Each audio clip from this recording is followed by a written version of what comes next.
Howdy, howdy, boys and girls. Sorry I'm late, sorry I'm late. You know how people say they hate Monday mornings? Now I understand why. I think we're ready to rock and roll. Let's do some testing. Testing. Here we go. Hey, that's a good start. Hey, we got picture. We got sound. We got in-game sound? Maybe not. Menu, system, sound. Sound is on. Oh, well, that's a really good start.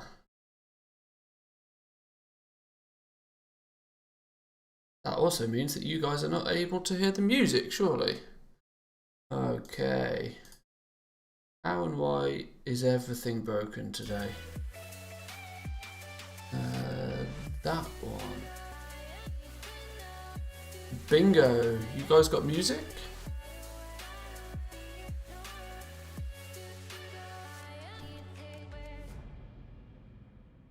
Everything's looking good.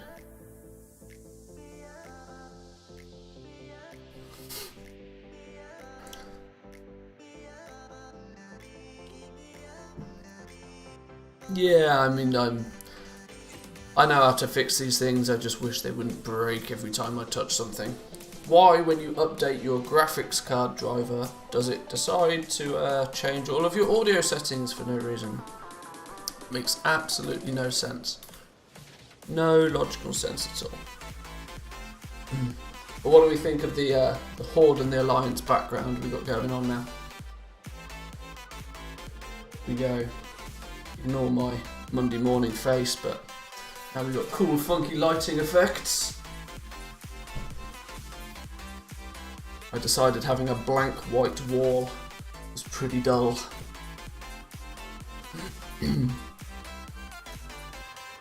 Right, tunes. Professional streamer here. Let's turn this down a bit.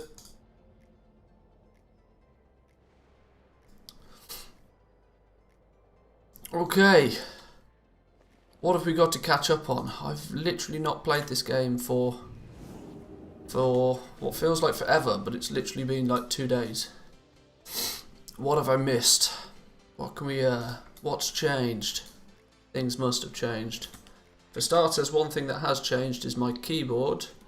If my keyboard sounds more clicky than usual, then that's because it is. I apologise for that in advance. My old keyboard had a little touch screen on it that for some reason decided to completely spaz out and was adjusting my volumes up and down, turning my music on and off, and it was doing it all completely at random.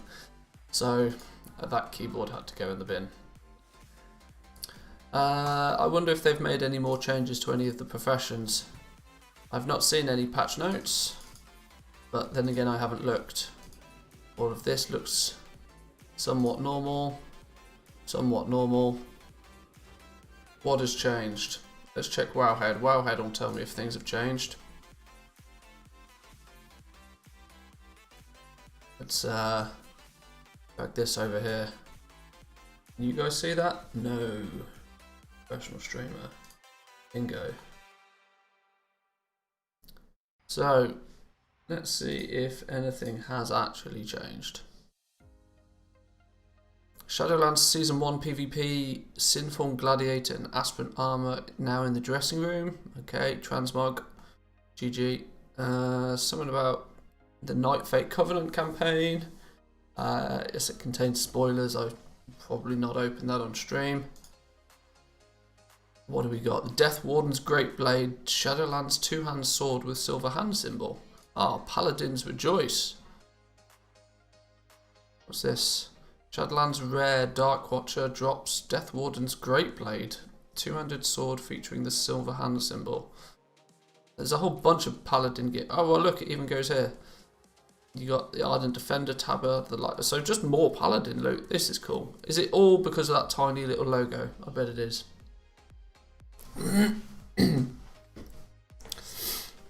Wow. Okay, well, happy days for Paladins then. They got themselves some more transmogs. all of this, I think I've seen Shadowlands more weapon models. The new more weapons gonna look any good. Crossbow, very bony. They all look very Necrolord-esque. Pole arms. Yo, the swords are looking pretty cool. I'm liking the glow effects on these. I mean, Blood Death Knights are going to be all over that one, right? Absolutely. They're looking cool. Hey, these armor sets don't look that bad, you know. Give it again to Blizzard. Their art team really does come true. What are we gonna get? We're gonna get Anima from the Great Vault. There's no surprise there. Wandering Ancient will be the new thing. Yeah, we've seen all of this. This is all basic business. Basic business. Okay, well there's one thing I do want to talk about today in some detail, and it's not going to be a rant. I promise it's not going to be a rant. It's more of a small frustration that is kind of getting a little bit out of hand. Raw gold farming. People are losing their absolute fucking minds that these raw gold farms are being nerfed. Now, what I don't know whether it's just their blissful ignorance to the situation, or whether it's to try and create sensational clickbait videos for YouTube. I'm not going to call anybody out specifically because that's not my style. But the amount of videos I see being posted recently, and Reddit threads being created, and forum posts being created about people absolutely losing their minds over raw gold farms. And it makes me think that all of these people probably have never gone through a new expansion launch, or at least if they have, they weren't aware of it the first time. Because people losing their minds about raw gold farming, like being nerfed. Oh no, I can't run Skyreach 500 times in a week. What am I going to do for gold now? This is turning into a rant, isn't it? Oh dear. But realistically, raw gold farming is going to be completely donezo for 18 months or so, realistically. It's really not an issue.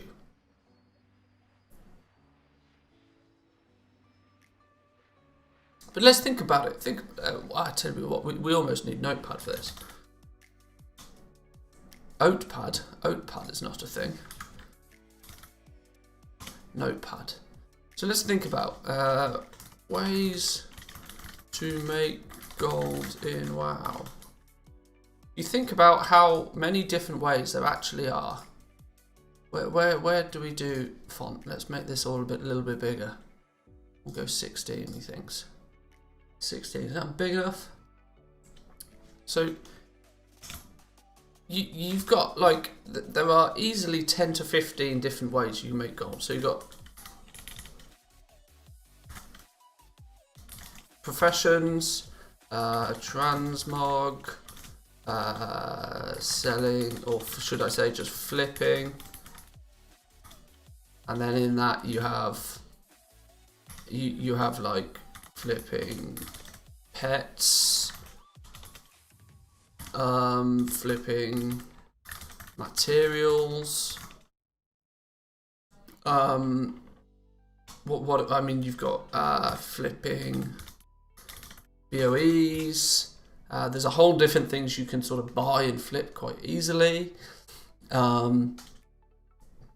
You've got, what else have you got gold making wise? You've got gathering, and right down the bottom of importance is raw gold farming. Like, literally, until every single one of these options is not viable anymore, why would you even contemplate raw gold farming? I just don't get it. I really need somebody to try and explain it. Like, it must just be blissful ignorance. that people are so set in their mind that raw gold farming is the optimal way to make gold, and that if Blizzard makes it more difficult for you to do your raw gold farming, then it's Armageddon. Absolute Armageddon. It's madness. Next, hi, I'm pleased I caught your stream, called in sick today, came down with a cold, so going to curl up with your lemsip and enjoy the stream. Well, I do hope you get well soon, Next. Nobody enjoys getting the cold or the flu, especially in times where if you sneeze in public, then somebody will look at you funny. So stay safe, stay warm, and relax. But I think when it comes to, I was thinking about this in a little bit more detail, and I was thinking how there's a scale of making gold in World of Warcraft, and I think people sit at different levels. Raw gold is easy to do and track. Yeah, this is it, and this brings me to one big thing about making gold in WoW. It's risk. It's the same as in real life, is that where there is risk, there is reward, and where there is no risk, there is generally less reward. And the more risky the method of making gold, the more potential gold you can make from it. And I think this is why raw gold farming has become like crazy popular, because there is absolutely no risk involved. You can do it solo. You don't have to go anywhere near an auction house. It's easily trackable, and it's very, very reliable. There's like zero risk involved in raw gold farming. But because of that, I mean, what we're looking at, if you can make, what's it, 5 to 10k per hour raw gold farming? Is that a rough estimate? I think 5 to 10k raw gold per hour is roughly what you can achieve. Then you're directly trading your time for gold, and then that means that you're going to, people's valuation of time is different. So maybe to some people, raw gold farming is actually very profitable. If you've got 16 hours a day with absolutely nothing to do in it, you might as well sit down and farm and make 160k a day. I guess that's people's mentality, but it's bonkers to considering we're going to go into a new expansion now, and all of a sudden all of these alternative and arguably slightly riskier ways of making gold all of a sudden come into play. And people should really be focusing on those aspects more so than worrying about running Skyreach 500 times. You're right, the lady at the chemist gave me a dirty look when I put lemsip and cough medicine on the counter. Well, as long as you've got a mask on, I'm sure they're fine. In a chemist, I'm sure they've seen it all, so that's absolutely fine.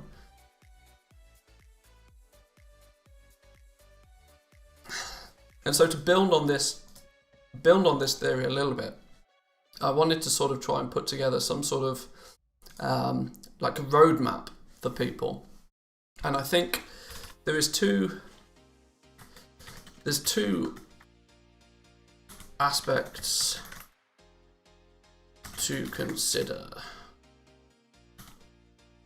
And I think those two aspects are, or is there maybe three?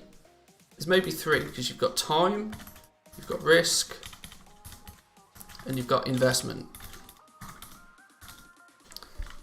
So maybe it's actually three aspects to consider.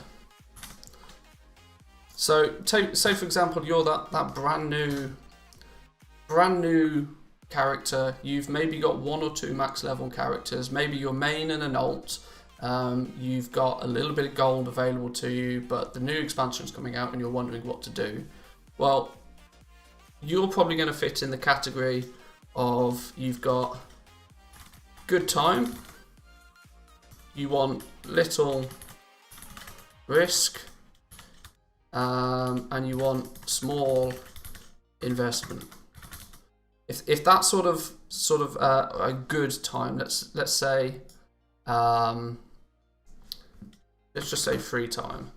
Free time, you want little risk, and you only want to invest a small amount. Then you are absolutely going to fall into the category of gathering, e.g. herbing, mining. You're going to fall into the category, more than likely, ultimately, raw gold farming. I can't type today. You can tell it's Monday, can't you? What else would you you've got lots of free time. You may look at transmog, for example. Transmog requires quite a lot of time to go out and farm. There's very little risk to it, but there is sometimes a big reward if you get that massive, great big, like BOE epic to drop or something like that. Then you've got some real good results you can get there. It's a little bit more risky because you've got to play with the auction house and then consider auction house listing fees and that sort of stuff. But it's still only little risk. And investment wise, you are literally only trading in your time. So I'd say these are if you fall into the category of a reasonable amount of free time, little risk, you only want that small investment, then these are really what you should be going for. People I'd say this is really suitable for new players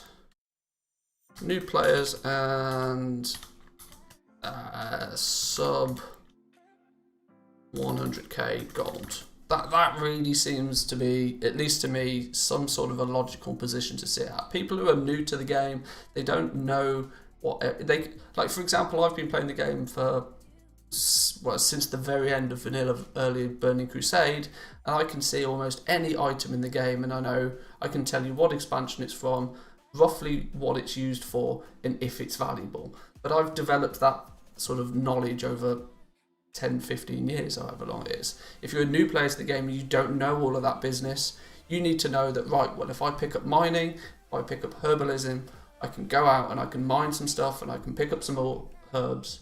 And if I put it on the auction house, they're going to sell pretty quickly. I'm going to get my gold. It's not too difficult.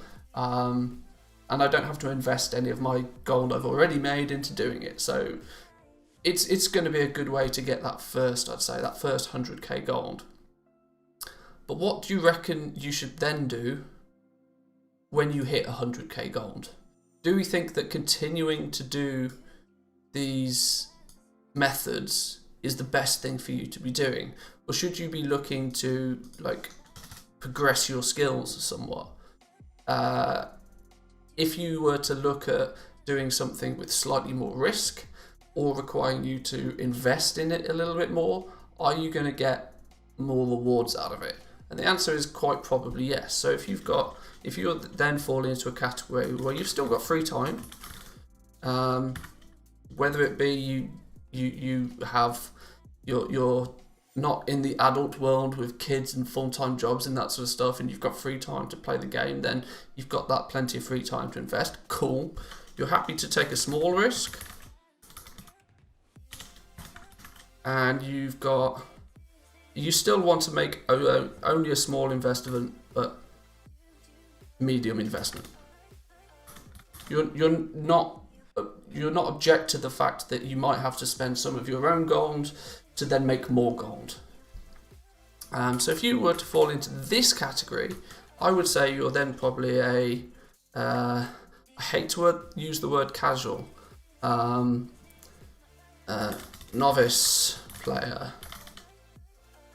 And I'd say then you're probably at the point where you've got between 100k and your first mil. If you fall into these two categories, then all of a sudden gathering and herbing, then yes, you've got the free time, but what if you could do something to make a little bit more gold quicker, and then with the rest of your free time, if you wish, you could go out and do some gathering. So this is where I think things like professions come in. Your professions are going to be really good for you then. You can then take a crafting profession, for example, and decide that, well, there's a small risk involved because you have to level up that profession to begin with. There's a small investment required because you need to actually buy the materials to craft the items, and you need a little bit more knowledge of how to sell them on the auction house. But the rewards for you can be dramatically more substantial. You're gonna be able to pull hundreds of thousands of gold, assuming you can get the materials at the right price, and you're applying a little bit more strategy. But the advantage is it takes you considerably less time to do it. So then you've got two options. Once you've taken that small risk with some of your capital, should we say, to use technical terms, as soon as you've done that, if you wish to, then you can go out and do some gathering. You can go and do some transmog farming, so that you kind of double dip. You get the best of both worlds. Then there is also the argument that flipping or auction house play falls into this category. The fact that you're willing to spend a little bit by buying some items off the auction house with the potential thought process to sell them for more. Now this requires very little in terms of time investment, but there's more risk, and you have to obviously spend some of your gold to start with. Then, where it gets really fun is when you look at the kind of people that have only short time to play, but they're happy to take big risks.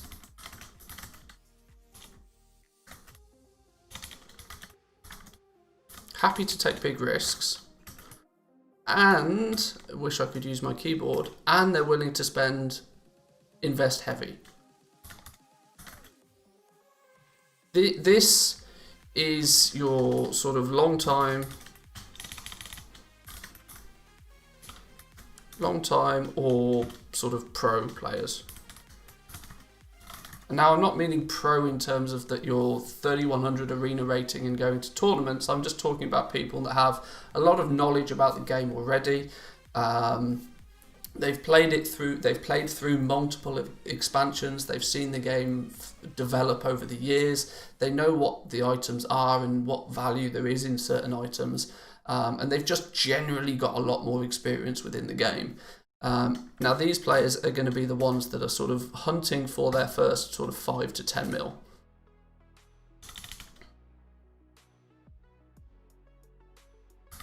So these are the people that are almost at the point where they're gold capped on a single character. So this is why they're able to invest heavy, because they have more capital and there's less for them to lose by doing so. So they're happy to take big risks. And this is where, like I said, this is where it gets really fun, because these guys get some really interesting ways to make gold available to them. This then becomes sort of pet and mount flipping. What I would also sort of call exotic arbitrage, but I can't spell it to save my life, so we'll just say flipping as well. Now, exotic flipping is not necessarily just pets and mounts, but it's anything that is super high value in game. We're talking like items that are worth 250,000 gold. Those really, really rare items. You could almost say raid BOE flipping. Raid BOE flipping fits. Oh my days, I can't flip.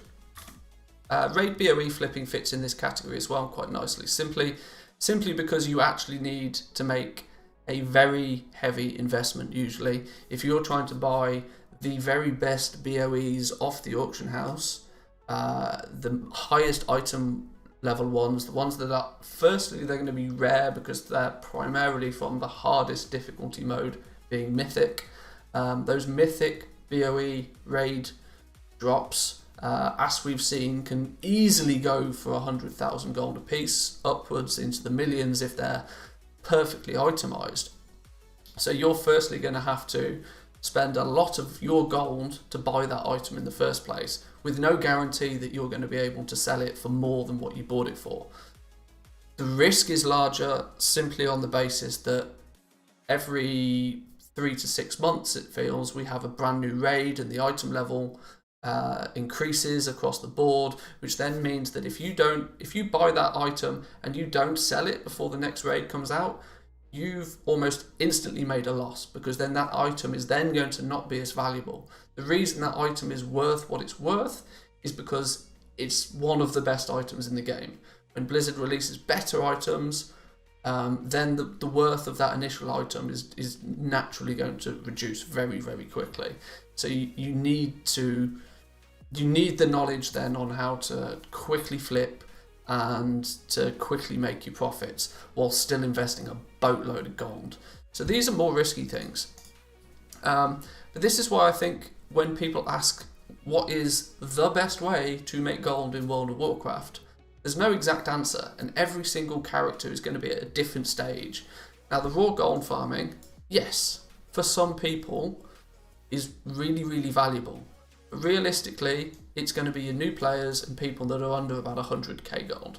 They need that little bit of gold in their back pockets, maybe to fund their raiding, fund their Mythic Plus, whatever they actually enjoy doing. But then they need to have that little bit of gold to be able to reinvest in some slightly more risky areas of making gold. People that go heavy crafting on professions throughout an expansion make a lot of gold very quickly, but then equally does come a point if people who go heavy on professions end up making 4 million gold in the first few weeks of Shadowlands, for example, then realistically their desire to continue crafting those professions should be quite limited. They should then be stepping up and doing some of the big flipping, throwing their gold that they've made back into bigger investments, which will ultimately only pay off bigger. And people that are savvy with this will see that different aspects are more advantageous at different times in the expansion. At the very beginning of an expansion, you have a lot of new players to the game, meaning there are a lot of people herbing and gathering, meaning there is a lot of transmog going to be flooded on the auction house. During the middle of an expansion, it's usually where professions sort of balance out and are considered nice, steady income. And the flipping in the auction house play becomes really advantageous because you can buy stuff, and if you know that there's a good amount of people out there that want it, you can buy a whole bunch of things off the auction house when you see them being listed cheaply, and you know that, well, say for example, if I buy a whole bunch of materials on a Wednesday, I can then post them on a Saturday, almost instantly sell them, but sell them for more because there's more people playing. Just little bits like that, where you can really sort of expand your gold really quickly. And it's at the end of an expansion, and arguably all through an expansion, where these long-time pro players who are willing to spend big bucks doing the considerably more risky methods of making gold can continuously make gold. There are people out there that have guild banks full of trading card game mounts. They've got 4 or 5 Spectral Tigers on 4 or 5 different servers, all listed for gold cap at any one time, because over time they've built up their capital and have invested back into buying items that they know they will eventually be able to sell for more. So when people come and they say, what is the best way to make gold in World of Warcraft? There isn't one answer, but I hope this sort of puts you in the mindset a little bit more of what you maybe should be doing once we hit Shadowlands. So I'm going to leave it there for this. That was my little rant over, but I was thinking about this over the weekend, and I really thought I needed to kind of get it off my chest, because hopefully it makes sense to people, right? I don't know, it may not, but that's at least how I look at it. There are a few things that I've not put in here. Multi-boxing, you may have noticed that I didn't put in this list at all, even though some people consider multi-boxing to be a way of making gold.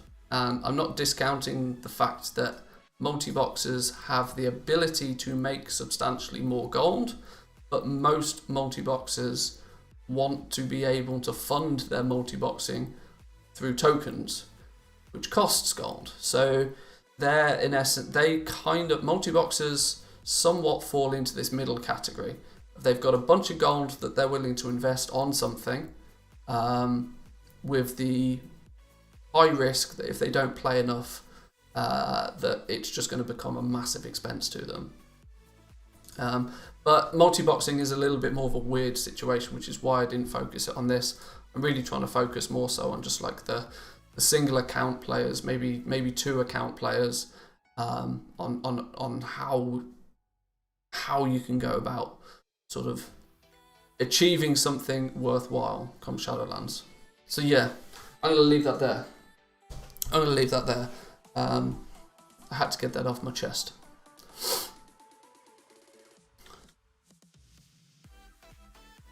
But I think after I've gone off on that one, I think we need to check the beta and make sure that nothing substantial has changed in terms of professions.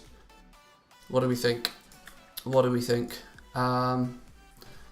I know I was going to do a video on leatherworking, but I didn't get around to it. That's my bad. Definitely my bad. But I want to... There's not a huge amount, at least on the beta now, that I feel needs testing as far as Goalmaker is concerned. If there's anything specifically that people want answers on, I can look into it. I'm open to suggestions in that regard. When it comes to leveling the professions, it's tough business, simply on the basis that the material, like just getting your hands on the materials is a pain in the ass. Which is why I've slowed down a little bit on the profession guides. Plus, with what they did with leatherworking last week, I almost want to hold off as late as possible before like creating proper guide. You might have noticed that my jewel crafting guides and tailoring guides, they're less like actual do this strategies. They're more sort of like, let's level this profession up and see how it goes. I want to, once everything is confirmed and solid, get some actual proper step-by-step guides for people. That's, like I said, it's really difficult to achieve right now.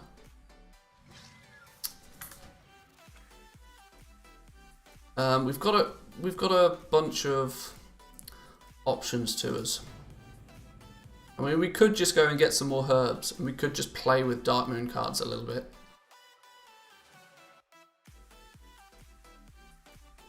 I'm almost tempted to go back to retail for a little bit, simply for the fact that there is kind of a few things that can be done on retail right now, like preparation-wise, that I think I should be doing, that I've been putting off, if I'm honest. Why have I got so much in the mail here?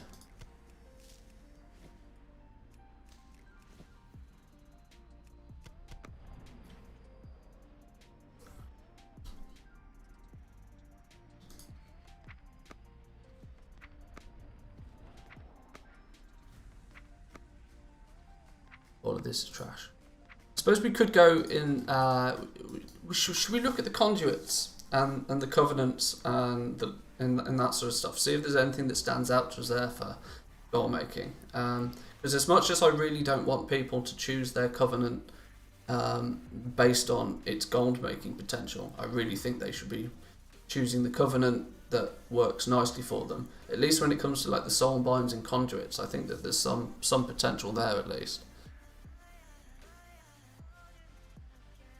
But I really don't think there's a huge amount. And like I said, I don't want people to be choosing their conduits based, their covenants based on goal making. That's just ridiculous. Like the Night Fae, for example, have the garden business going on. The garden's still broken. Oh, I wonder if it is still broken. It's probably still broken. How may I assist? Oil shards are still there. Yeah. I know our endeavors will do. Was the garden unbugged? Yeah, I'm not entirely sure if the garden's been unbugged.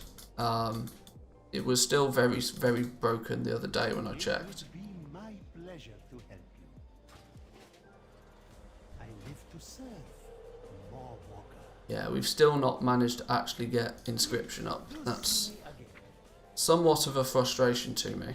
But it's tranquil inks. Like getting the tranquil inks for inscription is is mighty difficult right now. I was also thinking about these missives, you know. I was thinking about these the other day, that the missives are, yes, they're definitely going to be an advantage for, they're an advantage for legendaries, but for regular crafters, there's genuinely going to be no reason to put these on like level 60 gear, for example. If you're a tailor or you're a, I'll tell you what, I've got blacksmithing on this character, which means I can sort of emphasize this nicely. If you're making shadow steel gear, which is your level 60 plate gear, you've got the ability to specify secondary stats on it. The issue is going to be is that this gear is item level 151. This, as an item, let's do some quick maths. Each Shadowghast ingot, I reckon, is going to be about 100 gold. So you're looking at 600 gold. Let's say the Shadow Steel gear is going to go for, I mean, the most expensive, the breastplate, I would say, is probably going to go for 2,000 gold. Each one of the missives, it wouldn't surprise me, each missive is valued at a similar price to a Darkmoon card. And then, as we know, the individual Darkmoon cards are likely to go for 1,000 gold apiece. So why would a scribe, why would anybody spend an additional 2,000 gold, basically doubling the price of this, just to get like ideal stats on it, when at this level of the game nobody is min-maxing their gear? Literally nobody. You don't min-max on leveling gear, you min-max on like your endgame raiding gear. I get min-maxing, putting the right secondary stats on your legendary gear, because you're arguably going to be holding that legendary item for a long time, potentially upgrading it over time. But I was thinking that the value or the material costs to make these missives, the fact that they use the Tranquil ink, is simply going to make them too expensive to craft for the benefit of other professions. The whole optional reagent system is a really good system in theory, but I just don't think it's been implemented very well. Remember what Einstein said on human stupidity: people will do it. Well, yes, there is that aspect, I suppose. You can never be surprised by people's stupidity. One phrase that I love is, if you think how stupid the average person is, and then realise that half the population are even more stupid than that, it's just like, whoa, people are dumb. It's kind of a glass is half empty business, but it makes me giggle. What do I think about the new ink vendor? Is it wise to buy some inks now with the Legion BFA pigments? If you're heavy into glyphs, then yes, absolutely. Ink prices are at an all-time low currently. It's going to require the Umbral ink for the new ink vendor, whereas currently you can pick up all of the old inks that you need to craft all of your old glyphs like super cheap, like really cheap. Buying up a whole bunch of them now, and then as has just been said, flipping them once the ink vendor changes, is a solid plan of action. Obviously don't go mental on it, because there's still a limited market and you don't want to flood the market. Plus it's something that's so easy to do that many people might do it themselves. That the barrier to entry to something like this is basically non-existent. But yeah, at the moment with BFA herbs, I've been seeing BFA herbs go for like less than £1 a piece. If you can buy any of the BFA herbs for less than £1 a piece, mill them all up, buy a whole bunch of different inks, and that's almost an instant win. There's virtually no reason to not be doing that, if you're a scribe and if that's kind of your thing. This is one of those things. kind of like the whole relic of the past business that's going on right now, is that if you can see a market before that market exists, if you can see, like, this is why keeping your eyes on patch notes is always really, really helpful, because it helps you see things that are going to change and you can prepare for them.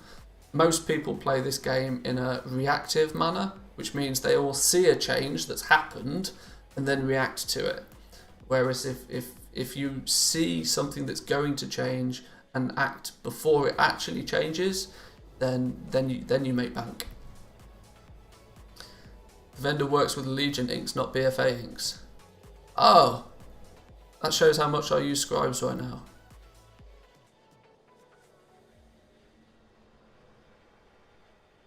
The theory is still the same though. At the end of an expansion, everything is super, super cheap compared to what it will be when the new expansion comes out.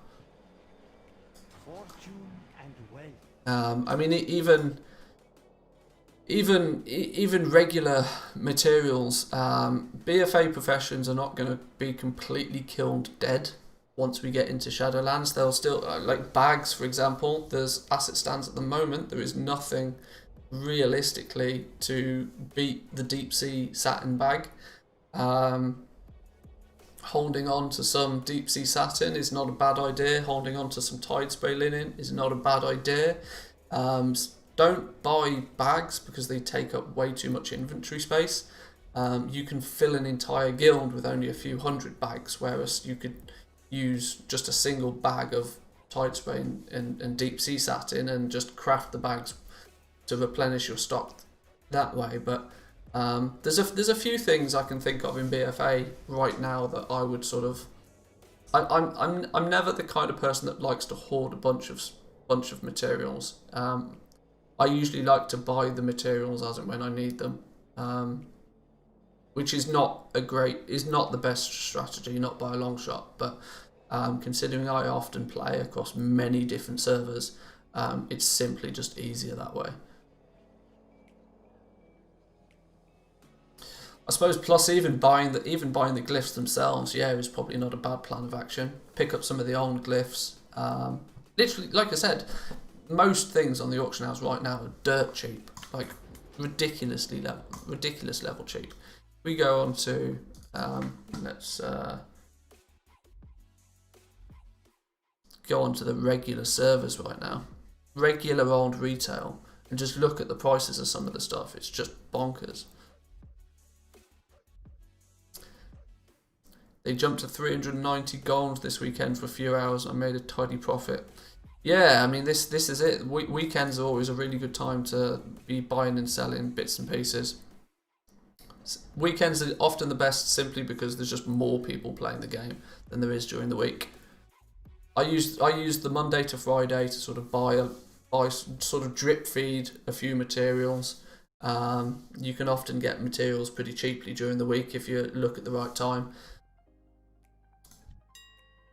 But let's just let's just browse the auction house right now and see what sort of stuff is going ridiculously cheap. I mean, bags, I bet deep sea satin bags on my server are currently going for 165 gold a piece, and I imagine that's actually pretty high.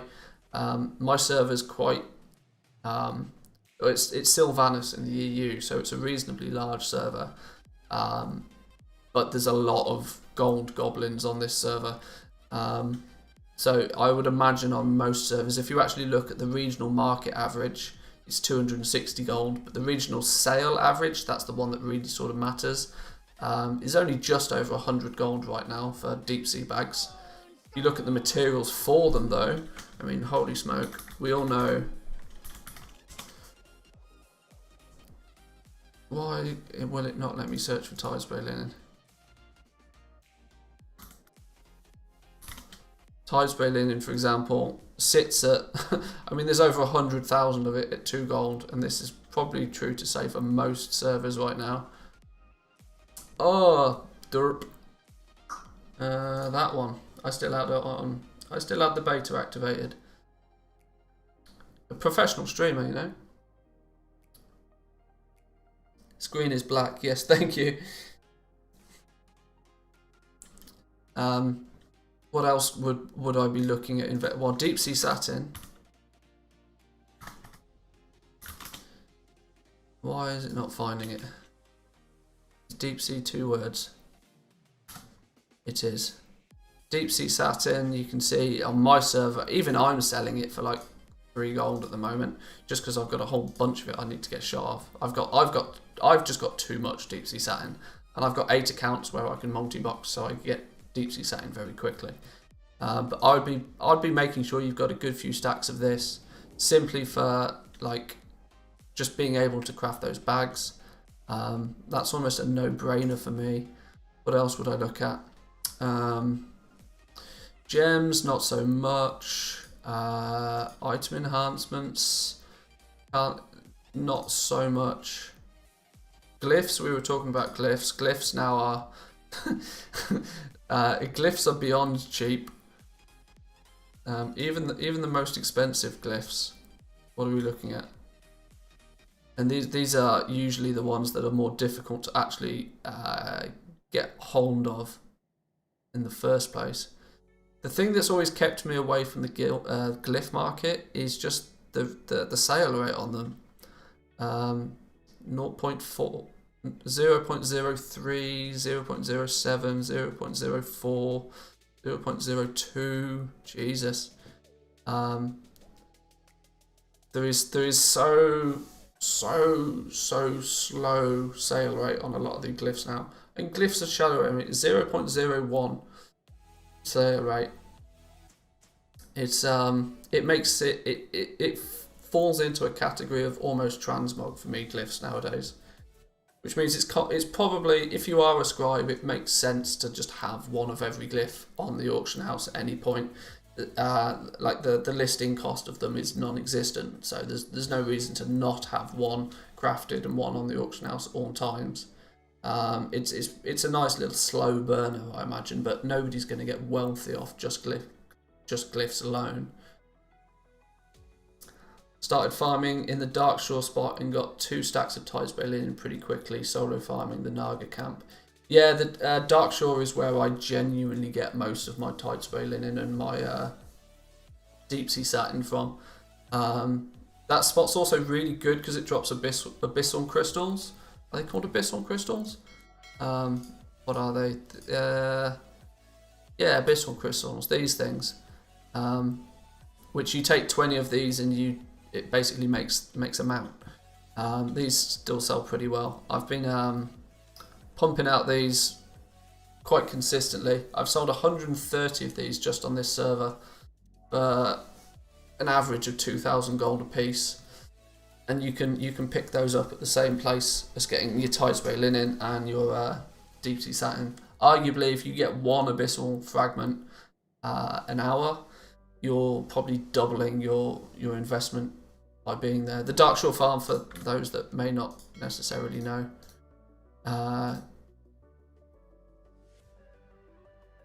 just in this sort of bay area down here, there's a bunch of Naga that spawn. There's also a commander, which is often a daily quest. Those Nagas, if you can kill them quick enough, have virtually an instant respawn on them, because they're usually part of a daily quest. But they don't drop any greens, but they still drop Tidespray linen. They drop deep sea satin. They drop grey items. They drop gold. And they drop those abyssal fragments, which when you get 20 of them, you can make a mount from. So it's a cool little farming spot. You will often see multi-boxes there, though, to be fair. So just be aware if you do go farming in that spot, that you're either going to have competition. But even if there's a multi-boxer there, all the multi-boxer is going to do is increase the spawn rate in the zone. You can still run around and tag stuff before they do and still make a lot of gold from that little spot.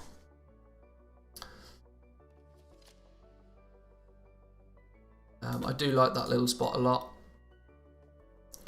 But what else would I look at for? Is there any trade goods I would look to carry across? We've talked about Tidespray linen. I'd definitely look at stacking up on some of that. Tidespray linen, deep sea satin, simply because they're so useful for bags. Going into Shadowlands though, I don't think there's much other materials that I would heavily want to keep hold of. You invite the multi-boxes, yeah. Recipes, there's nothing you can really do with those. Do you have to go back into the past for that Dark Shores one? No, it's actually in the current new BFA zone. Managed to get in a party with them once or twice. Sometimes the multi-boxes have like auto accept on party invites set up, just so it's easy for them to invite each other. And yeah, sometimes you can sneaky your way into one of their groups, which will often piss them off, because if they're 2x4 farming and you become the 5th person in their party, then their other group of 4 then doesn't get any loot. But if they're not smart enough to have it set up properly, then oops, that's their issue. What's the WoW token price at? Jeez, 192,000 gold. It's getting more expensive. Like I said, 200 to 215,000 gold is my estimation. I'm unfortunately going to have to buy a whole bunch of WoW tokens in the next few days, as some of my accounts are their game time's about to expire. So I'm going to have to drop about 1 million gold on tokens pretty soon. One thing I've really wanted to get into, which I've not done yet, and the reason I've not done it yet is because I don't actually have the capital to do it. I want about 1 million gold across 4 or 5 different servers before I start this. But I really want to get into battle pet arbitrage. I really want to get to the point where I can buy and sell some of these battle pets that are the big I'm talking about the big ticket items, the 6-figure pets. Because flipping these is where you can make a lot of gold, but you need a lot of gold to get into it. None of these are heavy sellers. None of them will sell super quickly. But when you do, if you snag 1 or 2 up cheap and then you sell it on another server, and you're taking 100k gold from one server, turning it into 200k gold on another server, and then you use that 200k gold to buy 200k pets on that server, which you then sell for 200k gold each on another server, and you can kind of multiply your gold very quickly. It has the downside of that your gold is often split across many servers, but if you've got 2 million gold on 10 different servers, then you're set.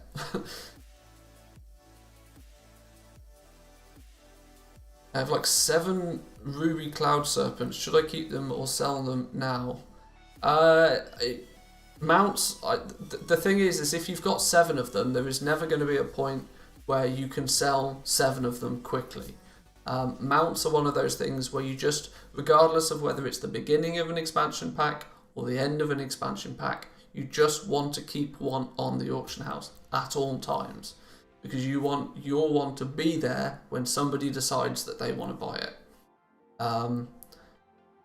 Like buying these big ticket items like mounts and then just not having them on the auction house, there's no point to it. Just put it on the auction house and put it at the price that you would like to sell it for, and there is always that chance it will sell. If you're not going in at the cheapest price, then there's the chance that the ones that are cheaper, they expire, somebody comes and then looks and then they buy yours because it's the cheapest at that 30-minute window during the day. You should just always, for example, I have on this character, if I go into some of my auctions, the Jeweled Onyx Panther, the jewel crafting mounts, for example, I am rarely the cheapest person selling these, but I always have one on the auction house.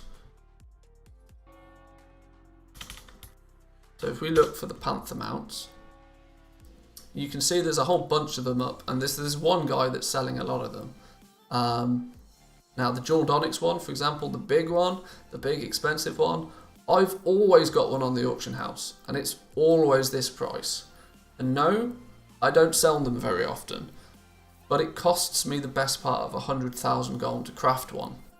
And because of that, I want to make sure that when it does sell, I sell it for a profit that is worthwhile.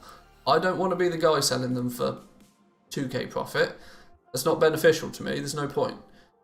This guy might want to sell his for 95. I'm almost tempted to buy it at 95,000 gold because that's basically the break-even point for them. Buying it at that price and then selling it eventually for 120, I'll make 20k profit off it when it sells, because it will sell at some point. And if it doesn't, I've not really lost. It's minimising the risk. Is Silvermoon a good ally server in EU to get started come pre-patch? Silvermoon, if I remember rightly, is a very, very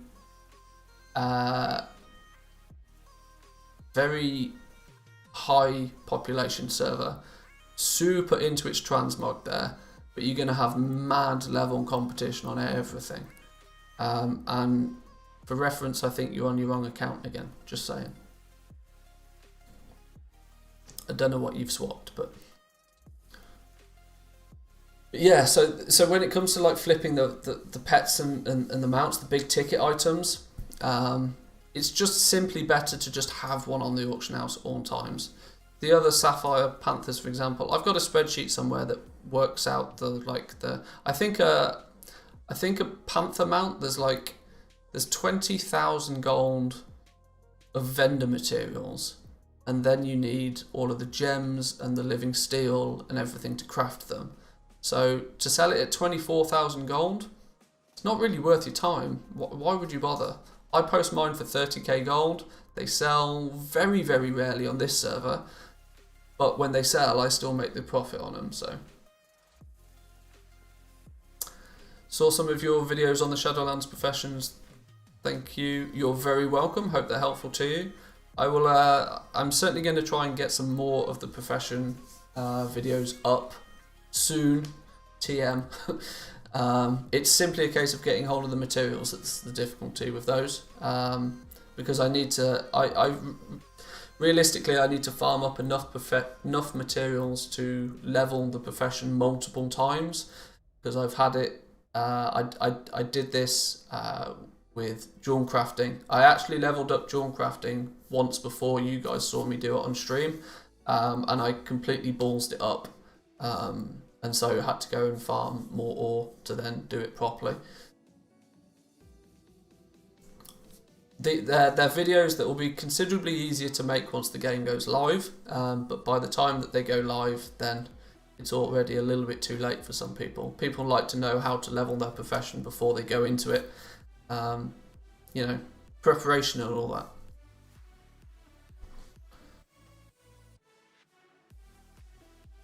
But yeah, the pets and the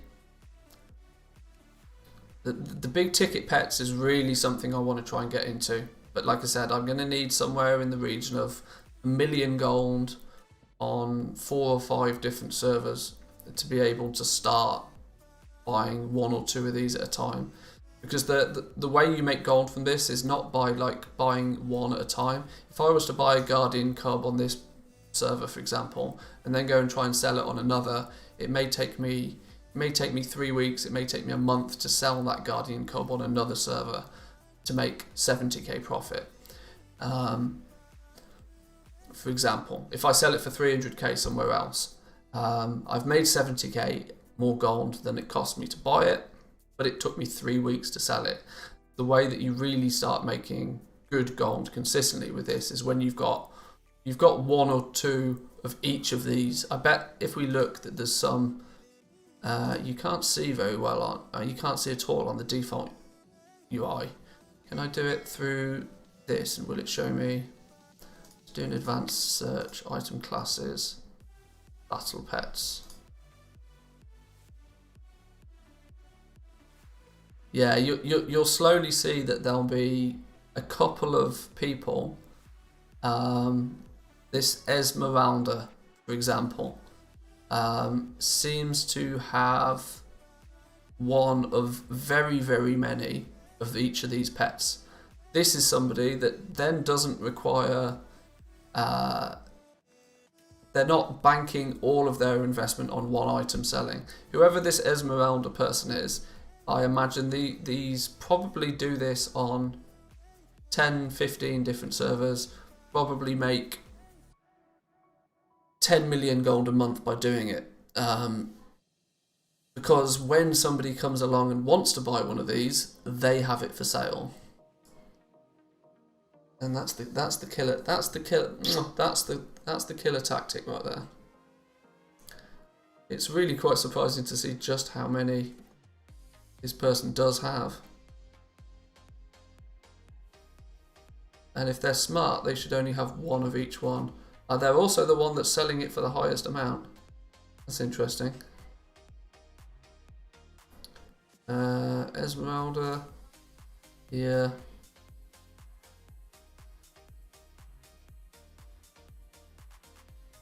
I mean, there are easy ways to get into this market simply by looking at what's going cheap, like such. All I did is a very simple /battle pets search. This is not anything complicated at all. Now be aware that like flipping anything less than 1,000 gold battle pet wise is super risky, because it usually means that they're very, very easy to actually acquire. It would have to be cheap. I mean, 5,000 gold. Duratar Scorpion, 5,000 gold. Apparently, it's got a regional market average of about 13. That is kind of the minimum level I would want to start when it comes to selling battle pets. Otherwise, it's kind of like transmog. If you try and sell every green that you pick up that could potentially be transmog, and they're all valued at 100 gold a piece, you end up just spending way more time than you need to just listing and cancelling and replenishing the auction house. It's not worth it. You want to find a threshold that you're comfortable with, depending on how much gold you've got, and start there. Sort of 5,000 gold is what I'd want to spend per pet. But even the Duratar Scorpion, you can farm it quite quickly. You can see here that, okay, there's one for 5k gold, but there's a lot of them. But they range from like 20k gold to 10k gold. So realistically, that's actually not a bad investment. You could buy that and then turn around and flip it. Then it's difficult to get a good indication of the sell rates on these. This is where things like the Undermine Journal can come into play. We go to... Let's look at Undermine Journal. Let's make sure I set this up so you can actually see this time. Okay, professional stream and all that. So if we load up the Undermine Journal and we look at Duratar Scorpion, oh, that's the. You probably want to just focus on the actual pet itself. So for example, Duratar Scorpion, you can see there's 8 on the server that I'm in, but there's 500 of them across the EU. The average price is like 12,000 gold, which is not bad at all. You should also then be able to see, if you find something that's really cheap on your server and has a cheap, like this, that on the regional market average value for Duratar Scorpion is 13,000 gold. That means that there should be some servers, we can buy it for 5, we need to find a server that we can take it to and we can sell it for like 10k gold, which is still less than the market price, but still means that we have a good chance of selling it quickly. So we want to find places where there isn't many of them. Like there's a server here where there's literally none of them, but the market price is 10k gold. At least there's none of them listed right now. This obviously becomes much easier to find a server that doesn't have any when it's a rarer item. But just for the sake of this one, for example, maybe going to somewhere where there's a few of them, the market price is high. There's only 2 of them on this server, but the market price is 20k gold on that server. It means if you bought it for 5 on your server, took it to that server, sold it for 10, you've doubled your money, And the likelihood is that somebody that buys it for 10 on that server will think that they got themselves a good deal because their market price is 20. So you don't ever want to be super greedy. Let's see if we can find any other examples that could be worthwhile candidates. Have I started looking at skinning spots in Shadowlands? I've looked at a fair few spots. I've not put any actual video together right now. There was a big change to skinning a few days ago in terms of drop rates of the materials.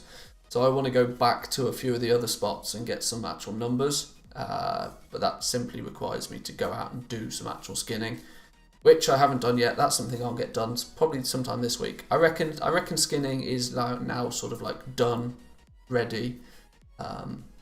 Probably at a point where we can say, right, this is good. This is where it's going to be when it goes live. So I can start putting some skinning spot videos out there for those budding skinners. Let's see if we can find some other stuff that's at reasonable price. Draenic Micro Defender. Regional market value is only 7,000 gold on those. I still wouldn't really want to focus on any pet that's worth less than 10k on average. Just because it's unlikely to return much. It's unlikely to be worthwhile your time to do this if you're only getting like a couple of 100 gold for each one. Good changes or bad changes for skinning? Oh, good changes, very good changes. They've heavily increased the drop rate of certain materials. Or should I say they've balanced the amount of materials. Previously, you would very rarely get, you wouldn't get Desolate Hide at all. You would only ever get Desolate Hide scraps. Now they've changed it so that you actually, when your max skinning skill, which I think is like 165, you actually will get Desolate Hide, and 3, 4, 5 of them at a time. They've also then increased the drop chance of the heavy Desolate Leather and heavy Desolate Hide to make it so that you're not having to upskill all of your base leather and hide to get the heavy versions. Yeah, they've simply just balanced it out a bit more. You arguably you probably get 3 times as much value from skinning right now. But they've also, to counter that, they've also increased the crafting cost of a lot of leatherworking items to sort of counteract that a little bit. So they've doubled the amount that you get from skinning, but then they've like added 50% to the cost of everything to leatherworking, just to try and keep it somewhat balanced. But realistically, the changes look pretty good. Mulgore Hatchling, 12k regional market average, 10k here currently. We want really big ticket items though. Big stuff. They need to fix herbing and mining. Well, I really do hope this week that they do. Yeah, getting rid of the partial materials I think is just that. I mean, the partial materials I think was a system they implemented. I want to say Mists of Pandaria. They started. They wanted to make, because if you remember, I think before Mists of Pandaria, if you could actually fail to mine something, you could find a node and you could bash it a few times and it would just fail. It would say failed. And they wanted to get rid of that completely. So they implemented these like petals or fragments, so that regardless of what skill level you were, it was also the fact that you had to be a certain skill level to even hit the node. Whereas now it doesn't matter what level of mining you are, you can mine any node that you see, but until you're a certain skill level, you're going to get like petals or fragments or whatever the fuck. I think they should just go back to the old system. They should reward people that level up their professions by allowing them to get better materials. If you are a level skill 1 skinner, you shouldn't be able to get a heavy desolate hide. You don't have the skill to get that from an animal. You should need to be skill 150 before you can get them. But once you reach that skill, your chance to get them should be a good chance to get them because you've got the skill. But that's just kind of... I prefer the old method. This whole kind of like everybody's a winner mentality frustrates me a little bit. But that's the nature of the game, full stop.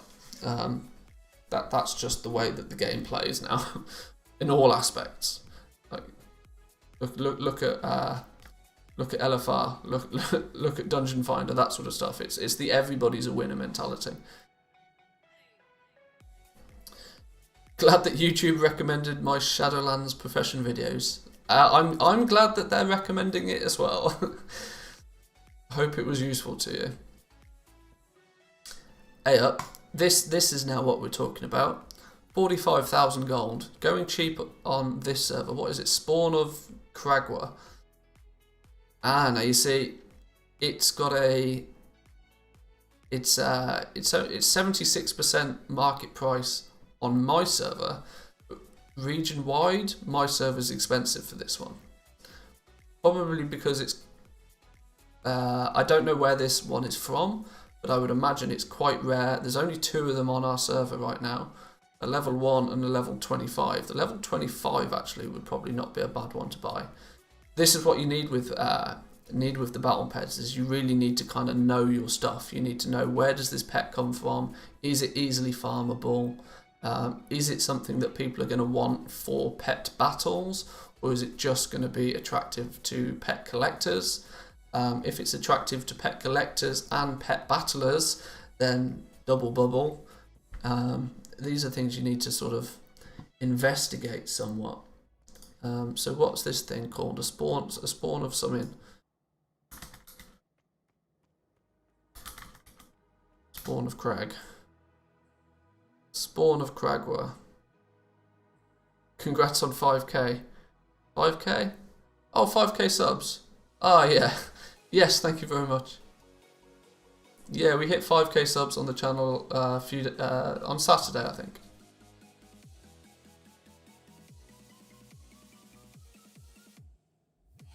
In my eyes, it's not 5k subs though, because this channel is actually really old. In my eyes, it's currently 362 subscribers in my eyes. That's the amount of subscribers I've gained since I started making videos again.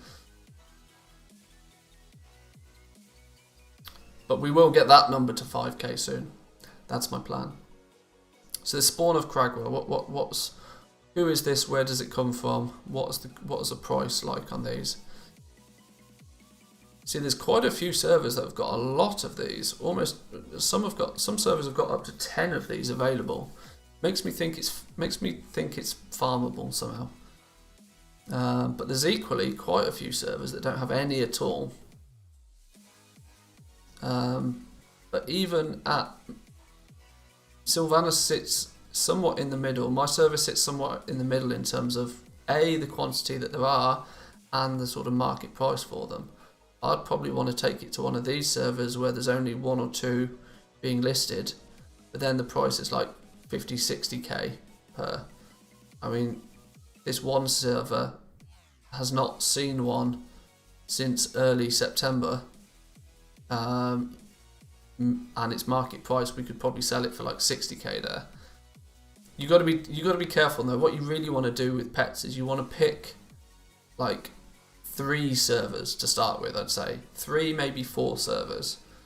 Buy pets when they're cheap on your server, and then find some other servers where they would be good places for you to sell the pets. This is what I mean. This is like my little rant at the beginning of the stream about different ways to make gold. This is why pet arbitrage is considered one of the riskier and higher tier ways of making gold. When you crack it, it can become like super valuable. and it's more difficult because it's a lot more. You obviously want to get to a point where you have 100, 200, 300, 500 different pets being listed across different servers on different days, but you equally then want to be able to know how much you bought them for. Like, if you sell it on another server, how much do you need to sell it for to make profit? It's kind of difficult to get even things like TSM to sort of give you that data and keep track of it. But where does this pet actually come from? It's a drop. It's a mythic BOD drop. That'll be why then. That means that this is maybe something I probably wouldn't invest in now.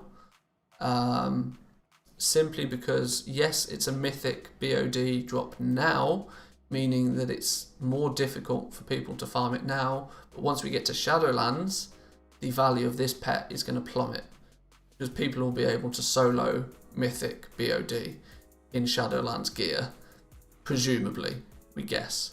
It's usually a case that last expansion's raids become soloable.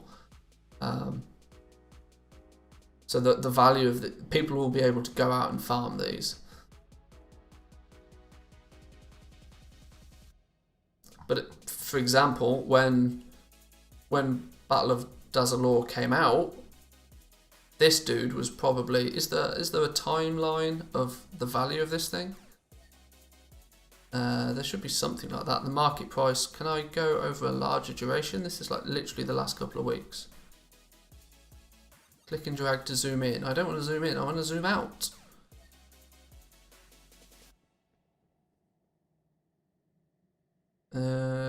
Quantities, current regional prices. It would be nice to have seen like the value of these going back a bit further.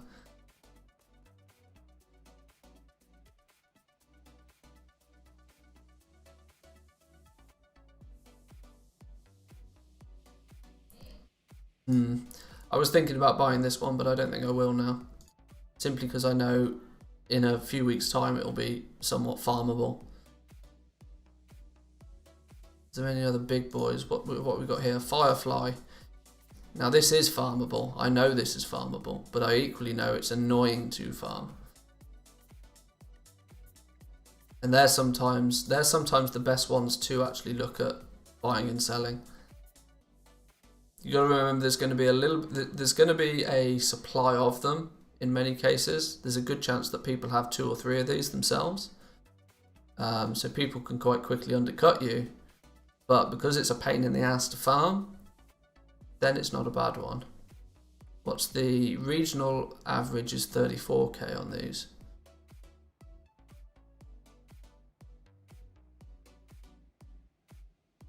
The way that it looks right now, there's not a huge amount that's at great prices.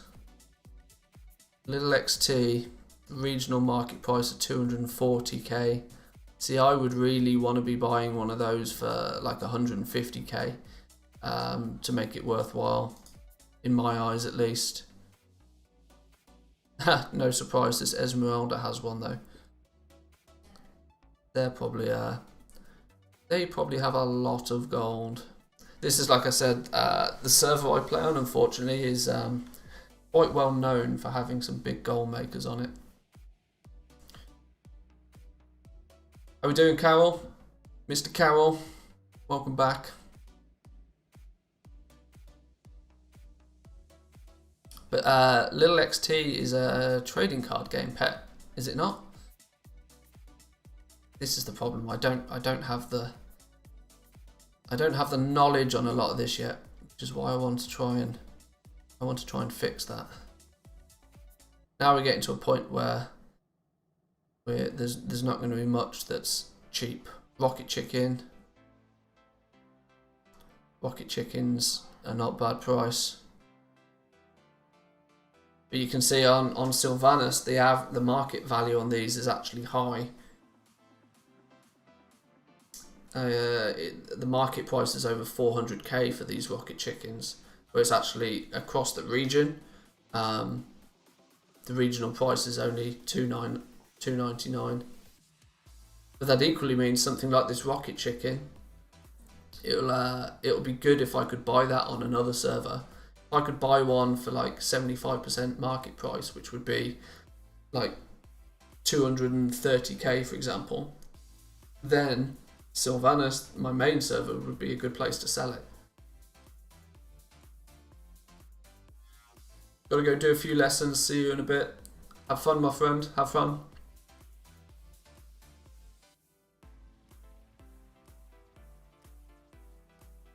But you want to kind of, like I said, you need that. You need gold across many different servers to really get good at this. And I'm talking like, realistically, you want 1 million gold on like 4 or 5 servers. Once this is why I think I'll probably get quite heavy into pet arbitrage once Shadowlands is established. I want to kind of utilize the first few weeks, first couple of months of Shadowlands to just build my capital up hugely. If I can get to 10 mil across a few different servers in Shadowlands, then I'll start looking at pet battle flipping, I think. And I'll just go a bit crazy and spend 2 or 3 million gold buying pets, and then just see if we can sell them different places, turn that 2 or 3 million into 5 million, and then repeat the process again. That's my plan.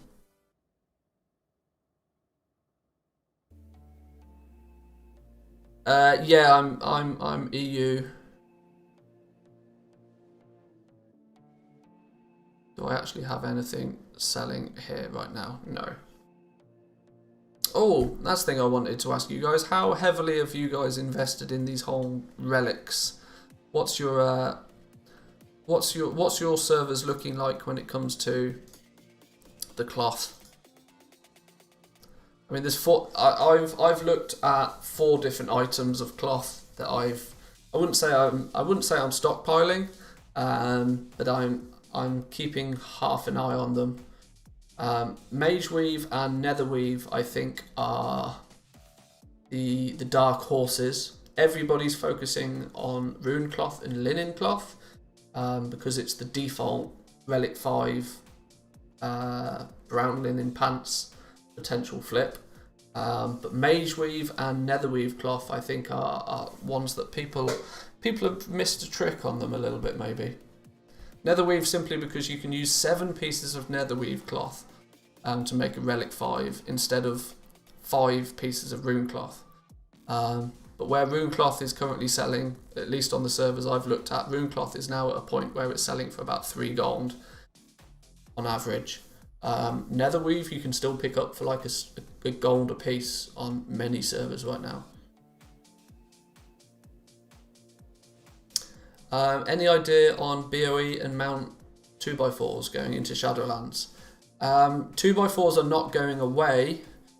The issue is that you're unlikely to be looking specifically for those BOEs and mounts. At least as we know so far, most of the new mounts coming into the game are like linked to like rare mobs and have got like mini side quests available with them and that sort of stuff. Like there's a new unicorn looking horse thing that you can get in Ardenweld, that you have to walk through the maze in Ardenweld. You have to go through the maze the right way, and then you can aggro some dude and he drops a mount. So there are a bunch of mounts that you can acquire, but none of them appear to be like BFA, where there's just random really low world drop mounts. They might come, but we actually knew about the world drop mounts quite early on in the beta for BFA, whereas obviously for Shadowlands, where either Blizzard haven't implemented any or they just don't plan to. But 2x4s are definitely not going away. 2x4s won't go away because 2x4s are the optimal group size for farming anything. So, which zone has the most quests? I want world's first level 60. Well, that's good luck on that one. It wouldn't surprise me if somebody like Genji ends up getting world first level 60 because he mains a hunter. But the fact that you have to level in the linear fashion, you have to go through Bastion, then to Maldraxxus, then to Ardenweld, and then to Revendreth. So the easiest way to attempt to get... You just need to get ahead of the pack. It's less about which zone has more quests and more about being ahead of the game.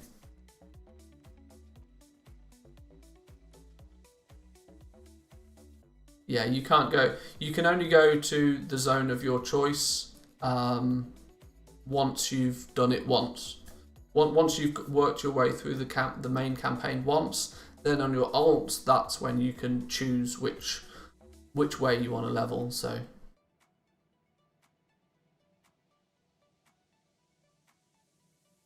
I have beta access. I owe you the info. Interesting take. Okay, sure.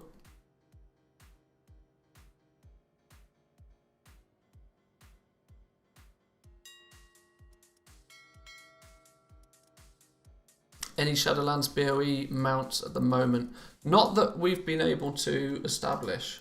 That's not to say that there won't be, but at least if we do, that doesn't need to be quite so big. We can do a custom search for what's the is it WowDB?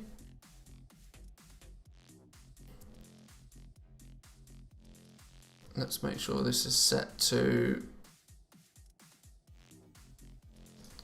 I mean, I don't think there's any BOE world mounts, but like I said, it may have been something that's slipped through, so we'll have a quick look. Let's do database. Is there a way to do mounts maybe? Items, miscellaneous mount. And we'll do added in Shadowlands, added in expansion Shadowlands, and BOE. Can we select BOE somewhere? Bind type, bind on equip.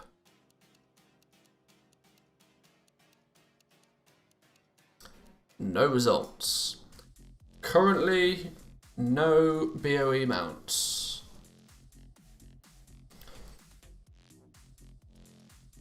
It'd be nice to see some though. The fact that we're not like gold makers are not going to have any mount to be able, not even like crafted in a profession. Like engineering's not got any new mounts. Not even a bind on pickup mount.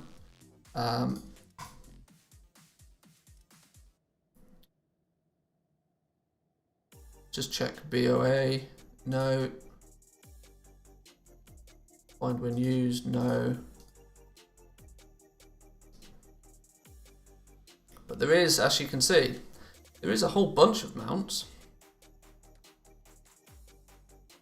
How much of this? I put it there. You guys should still be able to see it. So there is a whole bunch of them that have been added. There is lots of mounts to collect. Blanche's Reigns is one that's considered created. NPC Dead Blanchy. So there's obviously some funky thing you have to do to get hold of this one. All of these are bind on pickup, so.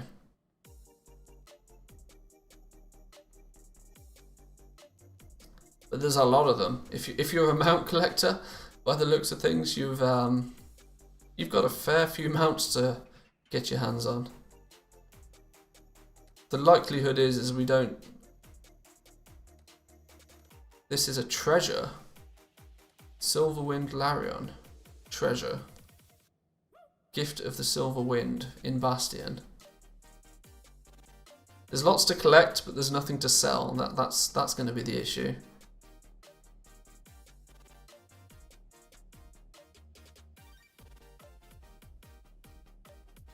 I'm sure if we look through WoWhead, it will tell us how to get most of these, but I mean, there's even people that have made videos on how to get them, you see, so. Collect lost anima shards will allow you to interact with something. to forge a crystal mallet.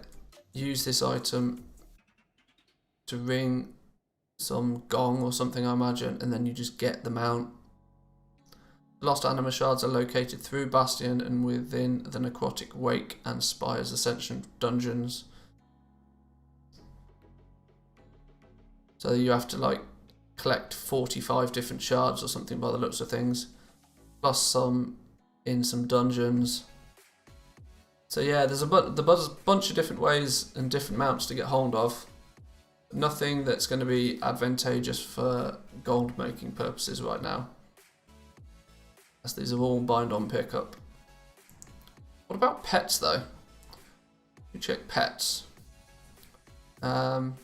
Miscellaneous companion pets. Added in expansion, bind when equip. No BOE pets.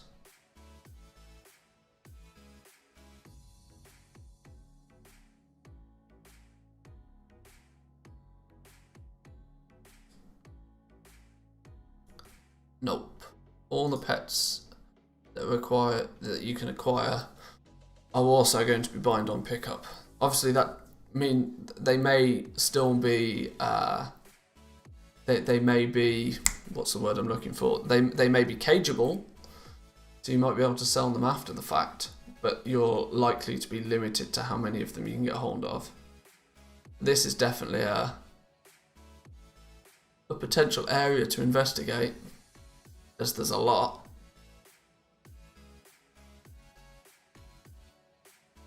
White Vulpin. Something like that, I imagine, would be.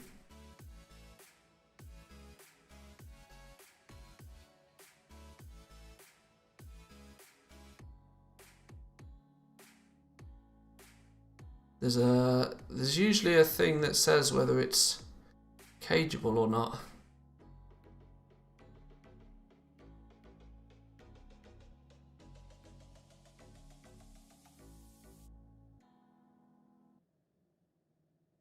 Another one that's looted through treasure.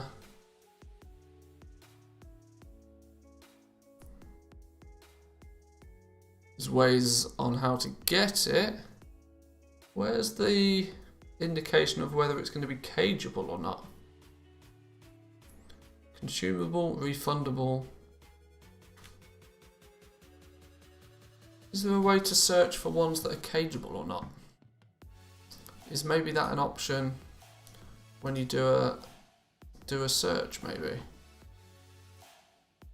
Maybe rather than bind type, is there one that literally just says cageable?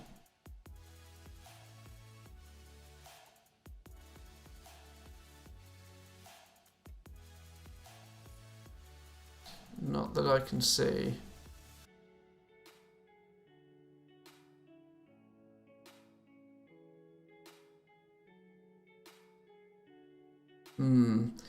It can be stored in reagent bank. Is there maybe can be stored in bank or something even? Because arguably, if it can be stored in a bank, then it must be cageable. Lootable, prospectable, quest itemable, reagent starts. No.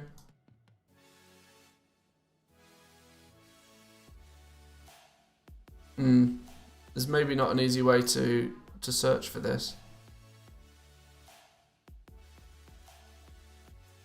Or if there is, I can't work it out. But there is a bunch of pets. That's what we can go by.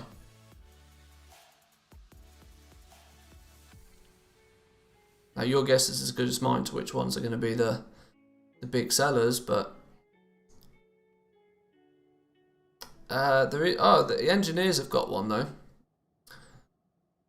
Engineers have got the companion pet that they make. Ones that say created are ones I'm definitely interested in. Oh, it's the abominable stitching one. It's one if you're part of the Necrolords.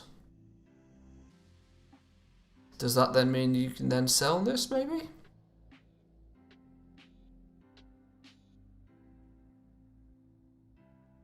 God, it's an ugly son of a bitch.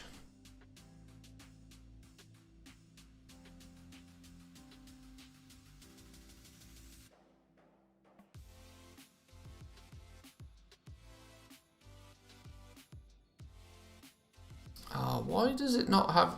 cageable. There is a tag for cageable ones. So maybe when you actually highlight the pet itself, you can see... So if you go through to Maldraxxus and you build your Mudud, he's a cageable and then arguably sellable.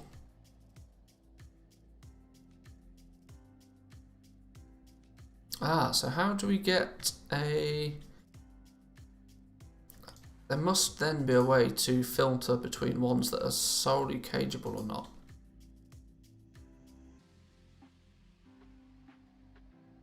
Jellycat. Jellycat's one that's been still placeholder.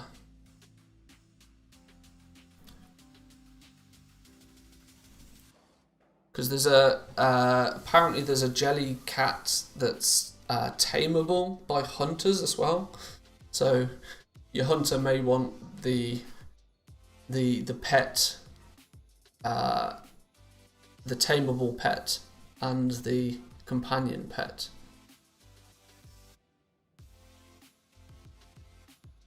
Summon Slime Cat. Summons Slime Cat. Slime Cat is cageable. Granted at level 20 renown with the Necrolords. So I actually think we could put together a bit of a list, or even a TSM group for the new battle pets that will be available. Because flipping some of these early on will be quite profitable. For example, when getting to 20 renowned with the Necrolords, I think you only get 2 to 3 renown a week. So it's definitely going to be a good while before anybody has access to these. But then the second they are available, 2 things will happen. One, you'll probably find a lot of them hit the auction house very quickly, and a lot of people will probably want to buy them very quickly.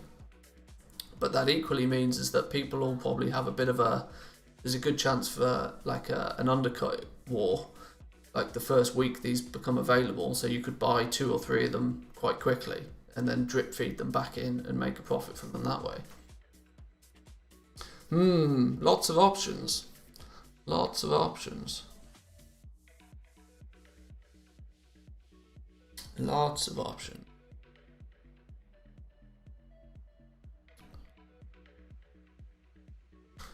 Okay, I think we need to go look on the beta. I want to play the beta for a while. Needs to be done. No, wrong one. Beta.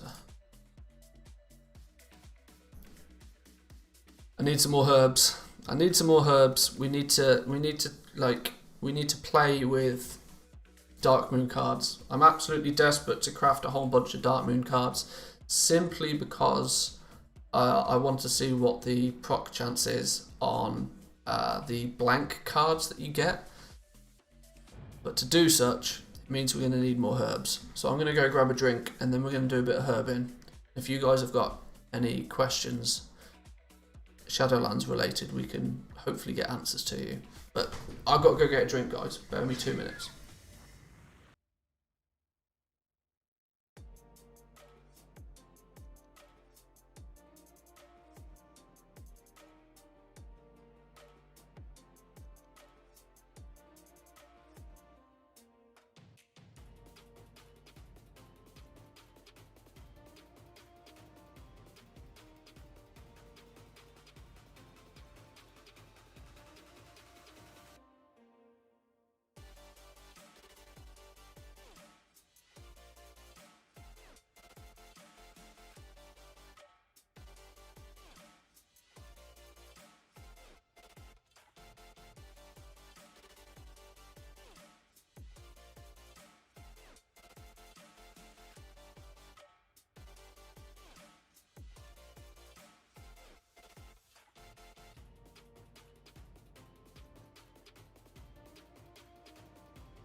pro streamer. Remember to turn on my microphone again. Okay, so what have we got herbs wise so far? The things we really need is Nightshade. Keep an eye on Nightshade. This is what we need, as many as we can get our hands on. Oh, literally the first thing to spawn is a Nightshade. And 3 of them. Oh yes, we need some more of that. Absolutely.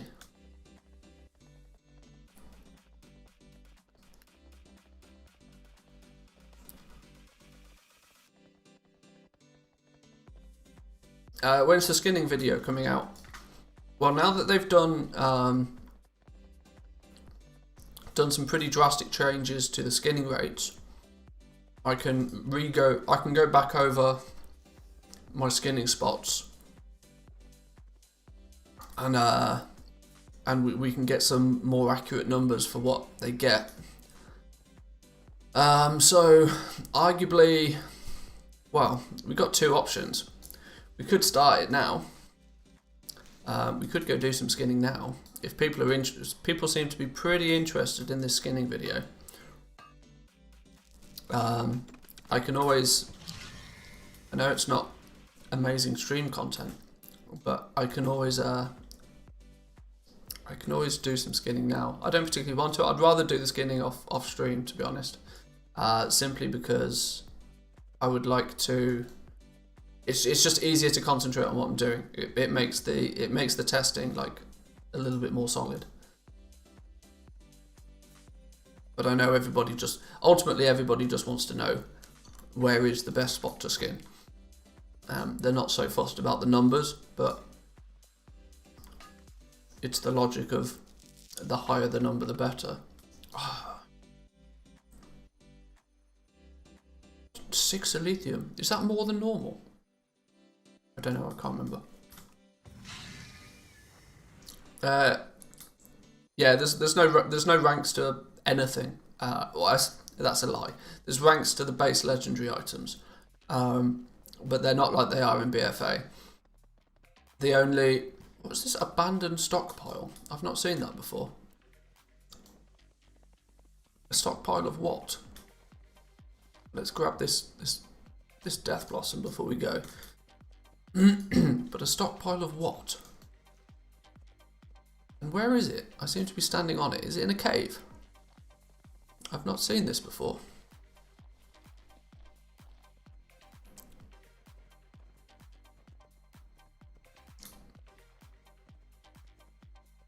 I can't see how can there be a stockpile of something somewhere that doesn't exist?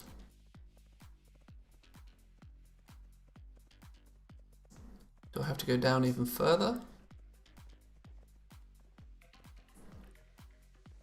This is, I mean, yes, there's no ranks going into BFA. Going into Shadowlands. But the concern for me is that it does then quite simply reduce the barrier entry for everybody involved. You technically don't even need to set foot in Shadowlands, other than maybe getting to the main city to train your professions, yet still be able to level up every single profession to max skill, which kind of means that your alts can have their professions leveled up almost instantly, should you be able to get hold of the materials to do it. Which makes me feel that the rush that you often see at the beginning of an expansion will die out very, very quickly, because competition will be seriously high. Medium pop servers are going to be the best servers. High pop servers are just going to end up with so much competition, it's not even funny. We could see some interesting things going on at the beginning. Prepatch, I think, will be a good indicator. Prepatch will give us a hint to exactly how many people are planning to come back, because people might come back for prepatch. Maybe not necessarily straight away in prepatch, but they may come. they may come back after like the first week or something, say. And then we'll really start to see how full the servers feel again. Hey, how many beasts are in the new zones? Is it worth keeping it as a profession while we're leveling 50 to 60? Besides herbing and mining.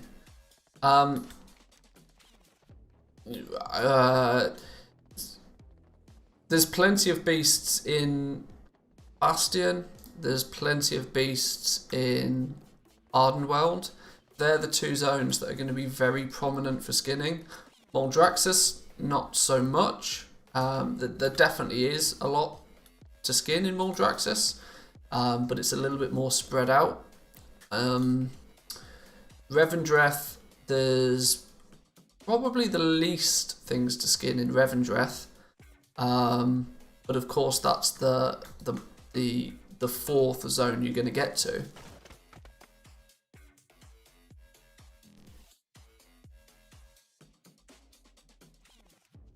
So it's kind of difficult to say, but it's definitely Bastion and Ardenweld, the two zones that skinners are going to focus on.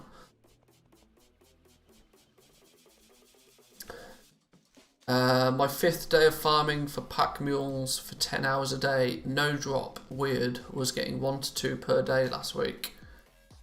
I think you're just unlucky right now. The pack that is a really annoying mount to farm. Full stop. But where do you find recipes? Any reputation or raid dungeon recipes? Recipes just straight from the vendor. It's real simple this time. Nothing fancy, nothing special. There's rarely any reputation you need either. You can get hold of 95% of everything for a profession without reputation with anybody. There's usually only 1 or 2 recipes per profession that need any sort of rep. Would I start selling bags and gliders during pre-patch or hold until launch? Definitely during pre-patch. Absolutely, definitely. Well, bags especially. Gliders not so much. Gliders are literally people looking to level. But bags, yeah, definitely. Pre-patch will be big for bags. Simply on the basis that people are going to look to... Don't forget, we get the level squish at pre-patch. So people are going to level up new characters simply because it's new. It's a new way of doing stuff. And they are arguably going to want better bags than the default bags that you get, which is none. So yeah, absolutely. Bags will be a big pre-patch thing. That's why get your Tidespray linen and your deep sea satin, so that you've got enough materials to just like, you probably want to keep, if you think about it, you need, as a character, you need 4 bags, but a lot of the time you'll find that people will buy bags, not just for their character, but they will also buy bags for their bank as well, and I think it's like 7 bags that you can hold in the bank. So you might find that people are buying up to 10 bags at a time.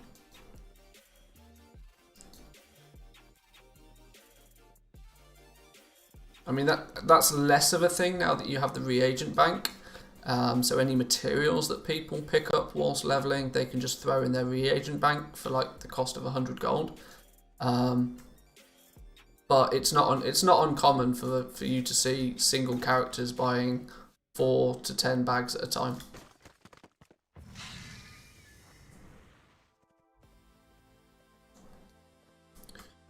Oh, somebody got Golden Mane in like 15 minutes. Yeah, that's literally the definition of RNG right there.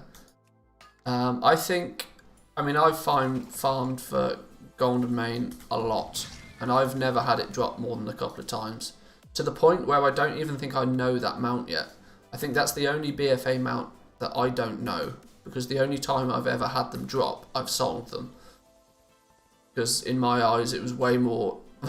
it was just such a high price, I was more willing to sell it than keep it myself.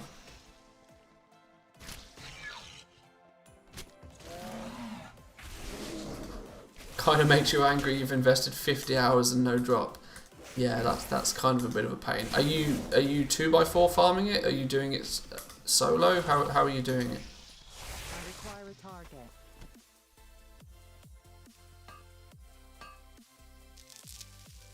Holy smoke, we got a lot of ore from that. What was it? Was that a rich one? We got 6 and 7, 17. We got almost 25 Elysium ore from that node. That's bonkers.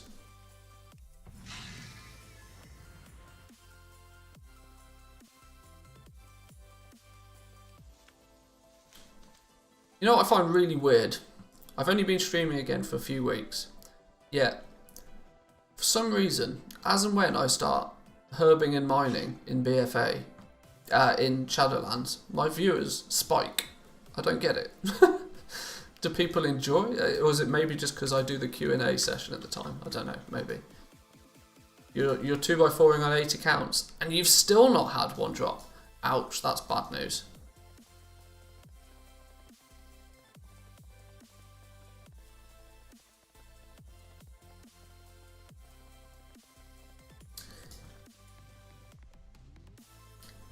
Yeah, 8 boxing it and still not getting any. Yeah, that's painful. Please tell me you're 8 boxing across 8 different accounts though. I mean 8 different servers. Please don't tell me you're doing it all on one server. And if you are, please make sure it's a server I don't play on.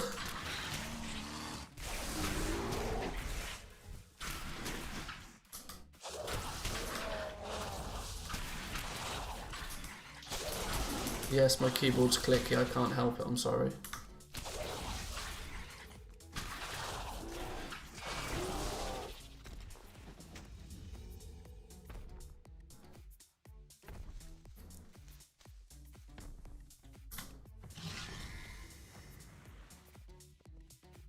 Ah, there's someone else up here. To be honest, I like your videos, so just sticking around to see what you're finding out. Oh, well, that's good to hear.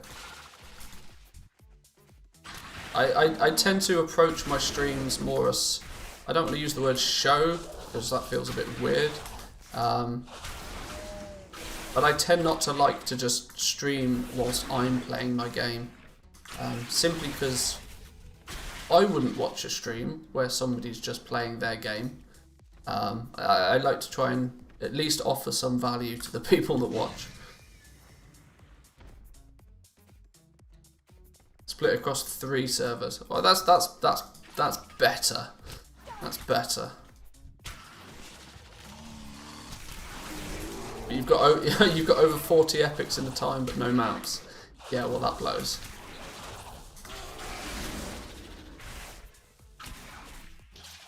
I could really do with spending a little bit of time getting together. I would probably like to have 4 or 5 of each of the World Zone mounts available and ready to sell before I go into Shadowlands, just because I would like to be able to not have to run out of them. I would like to constantly keep them on the auction house for a couple of months. I need a couple of months worth of stock is basically what I'm saying, so that I can fire into Shadowlands and make a lot there without having to worry about refarming up mounts. I've been very, very lazy with my multi-boxing recently because I've just been on the beta. I've literally I've been streaming or I've been on the beta. I've maybe spent less than 10 hours in the last month on retail with my multi-boxers. So they're really not paying for themselves right now. Arguably, I should just cancel my subscription on those accounts until Shadowlands comes out, because I'm hemorrhaging like 1.6 million gold a month on accounts I'm not playing. Oh, more Nightshade. Oh, why Nightshade petals? God damn you, game! I'm max level. Herbalism 155 out of 155. Yeah, still getting petals. That needs to change. I'm not going to get too annoyed, but it's annoying.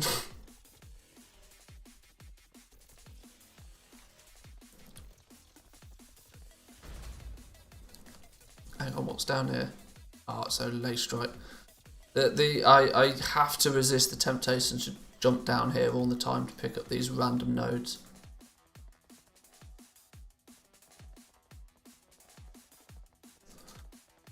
I'm thinking maybe I might do some herbing and mining in a different zone, simply on the basis that I kind of have this area dialed down now.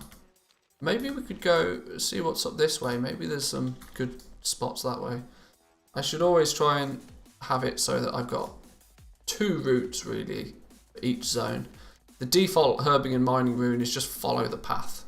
Really simple, just follow the path around the centre of basically circling Hero's Rest.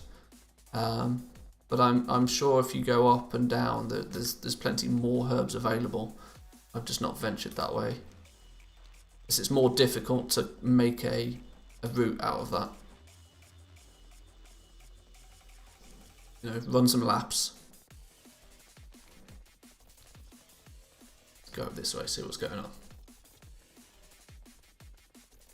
Once you get this area, I think is mostly a level 60 area. You can see all of a sudden that the animals out here have turned to level 60, which is not an issue so much for herbing and mining, but like for skinning, for example, you want to be skinning the low level stuff. But luckily, most of the mobs are yellow rather than red, so I don't have to worry too much.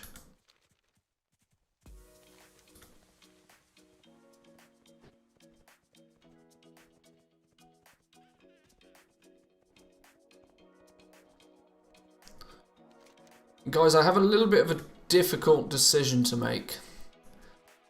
I'm actually contemplating not multi-boxing for Shadowlands now. Mainly because I've come to the conclusion that I can't multi-box and stream. I can only do one or the other.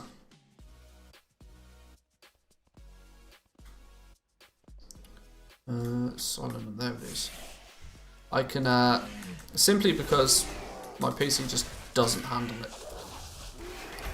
I can run the 8 accounts fine, but then when I add OBS into the situation, and all of the elements and plugins and everything that OBS uses, I start to get huge lag spikes, which is not a good streaming experience.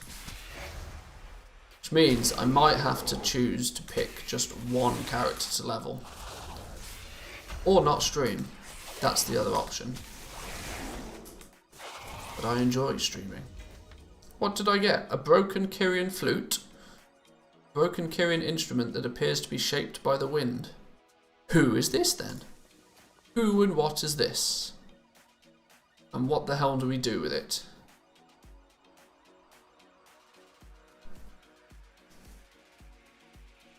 You can multi-box and make enough gold to pay for the accounts easy within the first 2 weeks. It's not so much about paying for the accounts, that's not the problem. It's more the fact that I would want to be able to multi-box and stream at the beginning of Shadowlands.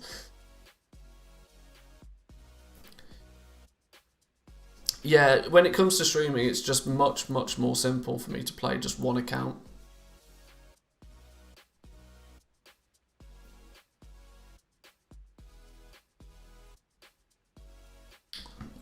That's my thought. I'm not sure what to do. I might see how pre-patch goes, because pre-patch is when they will also they'll update the client, and I've already started to notice the client is using it's already starting to use more RAM than it used to. So I don't know what they've changed behind the scenes, but they've done something. I know that for a fact. But what is this Kyrian flute business? And what are we doing with it? Broken Kyrian flute. Broken Kyrian flute. What is it? It's genuinely got a 0.15% drop chance. But what is it? Dropped by these etherworm things. Unlocks Windsmith's tools. Part of the Treasures of Bastion achievement. You have to bring it to a certain spot in Bastion, and then you get an ascended flute. Play the instrument of Bastion, improving the performance and morale of nearby friendly players while outdoors in the Shadowlands. You may only hold one instrument of Bastion at a time. Okay.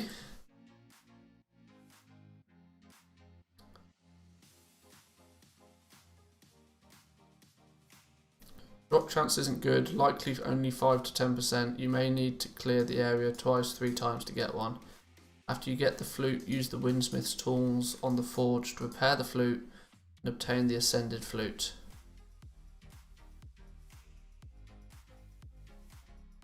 What does the ascended flute do? I want more information. Just improving the performance morale is not exactly...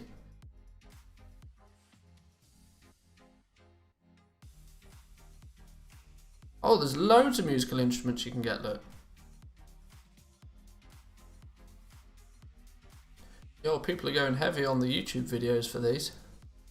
Fair play. 35 days and 11 hours until you upgrade your PC. I guess you're going for the new Ryzen processors then. Well, maybe we can go and do something with this flute.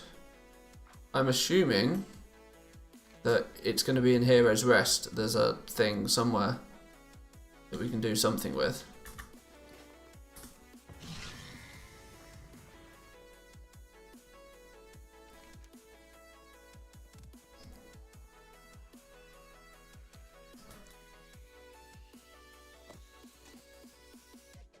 I'm interested to know what this kind of improved morale business is. As if it's something like, if it's something like improves your speed or something like that, that could be really helpful.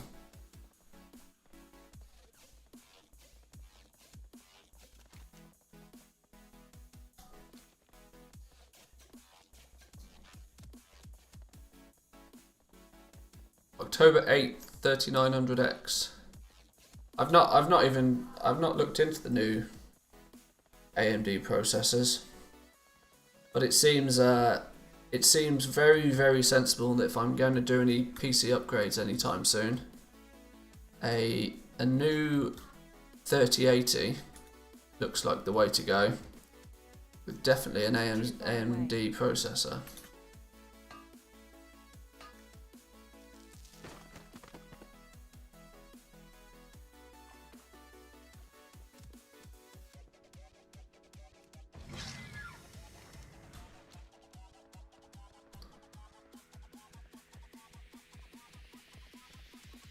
So let's fly over to, what's it called, King's Rest or whatever the fuck. Hero's Rest, that's the one. Where's this anvil I need to smack to get this flute business then? It's constantly giving me coordinates. The problem with that is, use Windsmith's tool.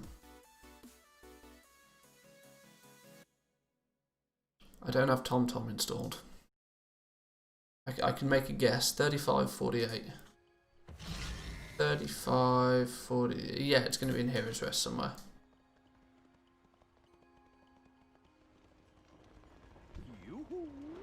Craftsman dude.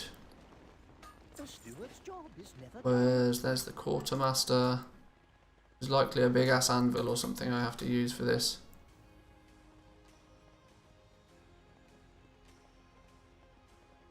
Training dummies. Gonna be around here somewhere, isn't it? Although there's a possibility that I might have actually needed to do some quests out here before they'll actually talk to me. They were supposed to be announcing them in May at Computex, but it was cancelled, so they're going to get them out to people ASAP. Are they going to be that much faster? Is it not going to be a case where if you can get your hands on like a solid current gen Ryzen processor, that they'll be like half the price?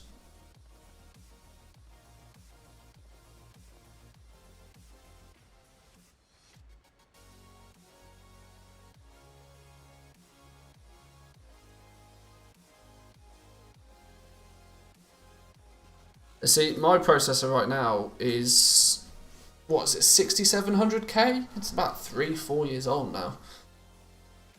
But yeah, the fact that it's 4-core now, 4-core i7, even that like seems way out of date now. What 3900X is going for on Amazon? Not that I'm buying one now, but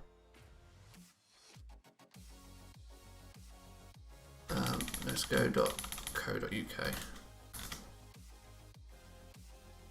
Yeah, that's exactly what I meant.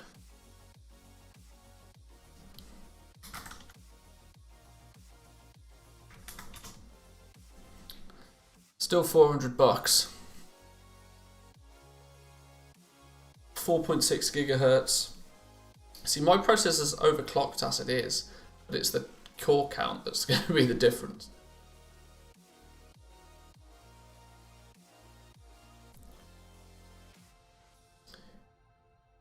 If the 3900X is currently $400, what's the new one going to be? Get it with the motherboard for $720. That seems expensive still.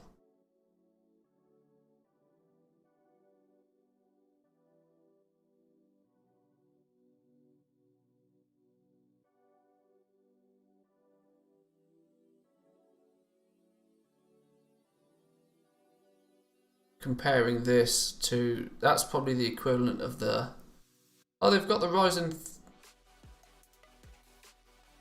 no, okay. What are you lot saying? So in terms of core latency, they're going to be much better. They're going to be in unified 8-core CCX with a unified L3 cache. Numbers, man. And so in terms of latency, yes, they're going to be amazing.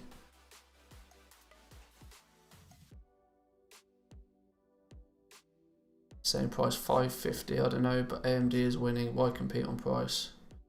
Probably going to be $500.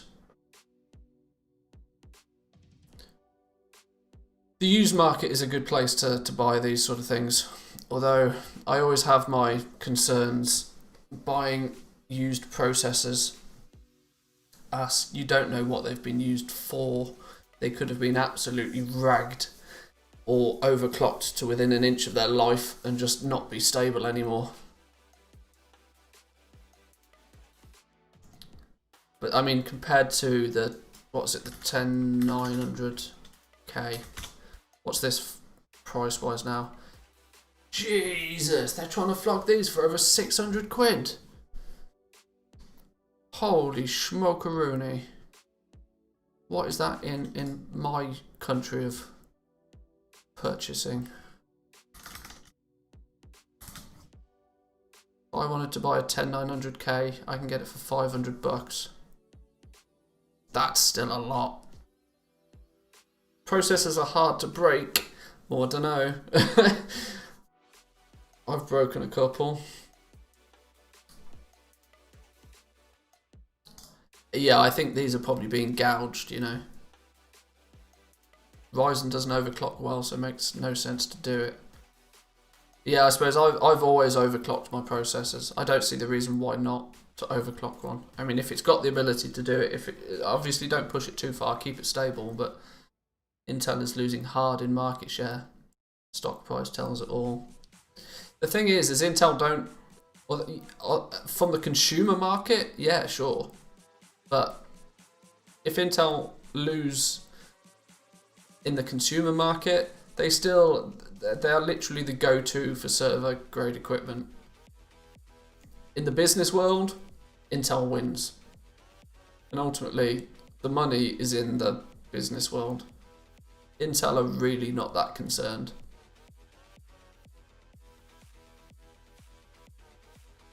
Yeah, you've got the 10900X for $579. Why is the 10900K more expensive? That doesn't make any sense. Intel's lost Samsung and Apple deals now. Well, everybody's lost Apple deals because they want to make their own stuff.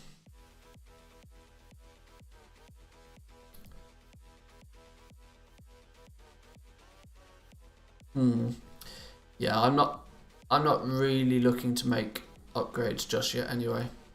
This was just speculation.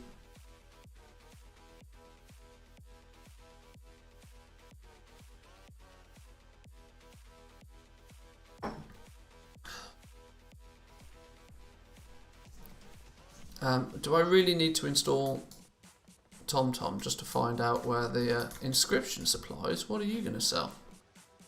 Nothing interesting. Where this anvil is that I need to use this stupid piccolo or whatever it was. Kyrian flute.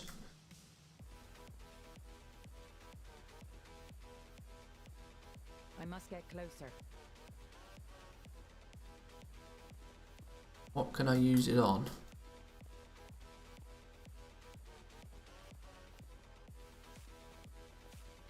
I don't know. Maybe I'll WoWhead this.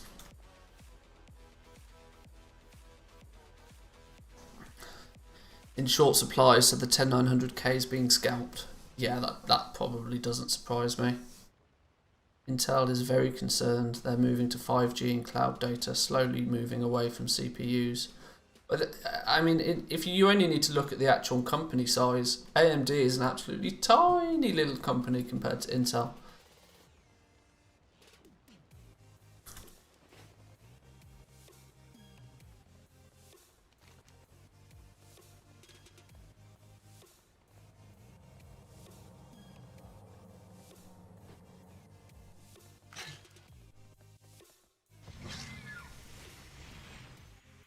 I can talk geeky computer stuff all day though. I enjoy it.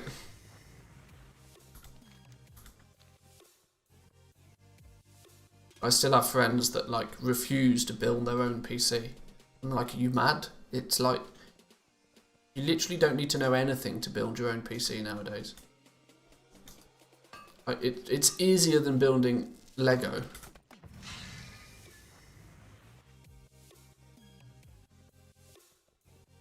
Then again, I guess it's expensive components, so people are scared not to break it.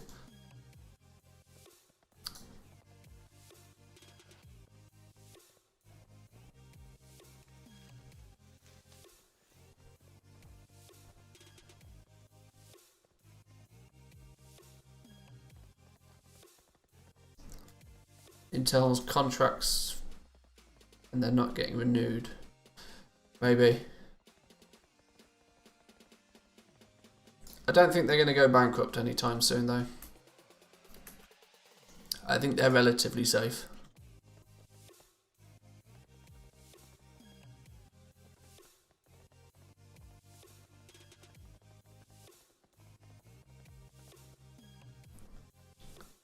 How many Nightshade have we got? Up to 17 Nightshade. We're getting better.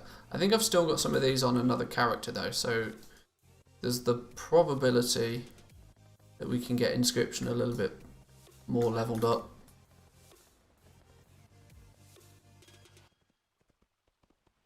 Our enemies carry many. Oh no, it's on the other side. You can Need to cross the bridge first. You have all that you need.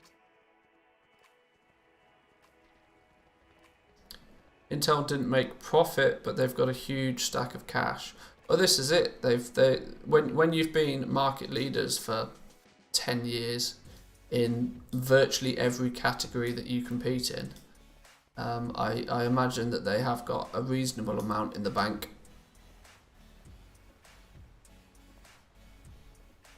Huh? Where is it? Oh, I ran all the way down here because I thought this node was down here and it wasn't. Reading one of the million WoW economy scribes, I was wondering how many herbs for a card and how long to gather them, i.e. people who want to gather their own, how much gathering to make a single card. Well, the main thing to note is that, at least as it stands currently, the only way to get the, what are they called, I can't remember what the pigments are called, but the rare pigment literally only comes from Nightshade, and you mill 5 pieces of Nightshade and you might get 1 or 2 pigments, which then will make you 1 or 2 inks, which will then make you 1 or 2 Darkmoon cards. So realistically, yeah, you're looking at safe bet. I would say like 2 or 3 Nightshade is going to be needed per craft of a single Darkmoon card. That's not counting the fact that you do also need the other inks to make the Darkmoon cards as well. But you're arguably going to have those in much greater supply. I'm still very much of the opinion that each Darkmoon card itself is likely to sell for between 1,000 and 3,000 gold. And then by the time you combine 8 of them together, your minimum crafting cost per Darkmoon deck, early days I reckon is going to be about 30k. Now of course you're going to be able to sell the trinkets for a lot more than that. Especially if you do some sneaky market cornering, which is something I will definitely be looking into. And by market cornering, I mean if you, for example, if whichever deck results in being the most profitable one, there's usually one deck that is the standout deck that all people sort of want. You can corner, or you can limit the ability for people to craft the decks by simply buying out all of a single card. So say for example, you need ace through to 8 of each card to make a deck. If you buy every single ace that turns up on your auction house, that means that people are not able to go on the auction house, buy each of the 8 cards individually and craft their own decks. Meaning that they're going to be somewhat limited to only buying the complete decks. Now if you get to a position where you are one of the only people on the server that has any of the aces to make that deck, then that puts you in a really good position. It means that if you're also continually crafting cards, you can make decks quicker and at a more reliable rate than everybody else. Everybody else has to continuously craft and hope they get those aces. It's arguably a bit of a sneaky tactic, but it is one that works well quickly. You're not going to make many friends doing it, and people will try and like hike up the price of that single card that you're buying them out. But it worked for me very, very well in BFA. 8 of Fathoms was the card that I dominated on my server. I would spend 3, 4, 5 times the market price every time an 8 of Fathoms turned up on the auction house. And every time one turned up, I bought it, and I did that for about 3 days straight. And the price of the Fathoms deck just steadily went up and up and up. It was good fun. But it requires a lot of gold to do it, so it's not for the faint heart.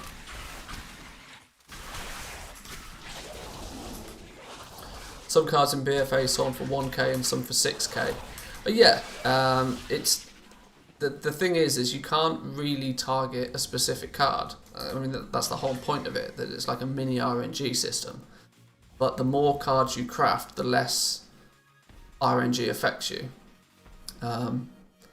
Like when you're out there farming for mounts, there is the likelihood that you could kill 2 mobs and get a world BOE mount. But there's also the likelihood that you could kill 10,000 of those mobs and still not get the mount. That's just how RNG works. But with the Darkmoon cards, it's a little bit more restricted because there's only 8 options. But it's quite fun since that somebody worked it out, I don't know who it was, but the number I've seen floating around is that if you want to get into the Darkmoon business, should we say, Darkmoon deck business, you're likely going to need to craft 56, on average 56 cards before you'll be able to complete a deck yourself.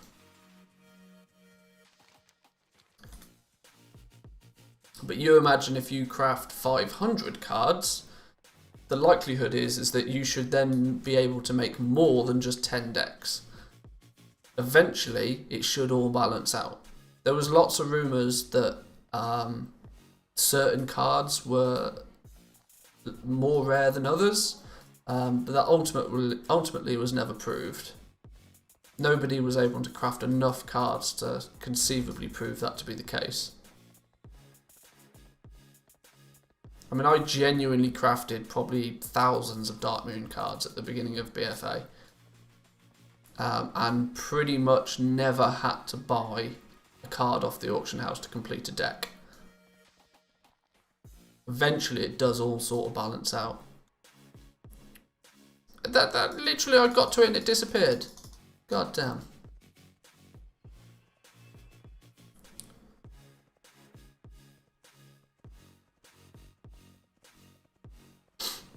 Like you with the pack mule. Yeah, so sometimes you get lucky, and what's it that Asmogon says? Sometimes you get got.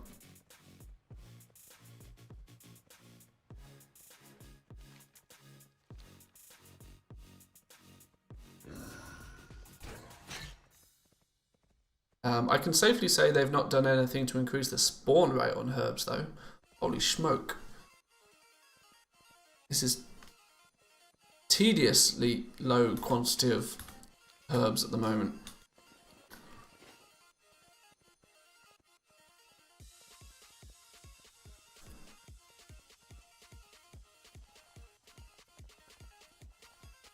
I still don't know where this abandoned stockpile is. I've not been able to find it.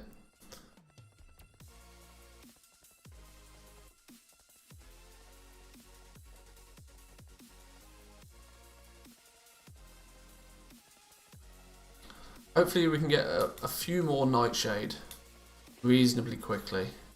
20-25 Nightshade should be, because I need to remember that our inscription right now is level 69, so I actually need to get it to 80 before I can start crafting Darkmoon cards. And I'm likely going to have to get it to 80 by crafting, are they called Tranquil Inks? I think the rare ones are Tranquil Inks. I might have made that up, but whatever the rare ink is, there's so many new materials, my brain just gets fried. I can't remember them all.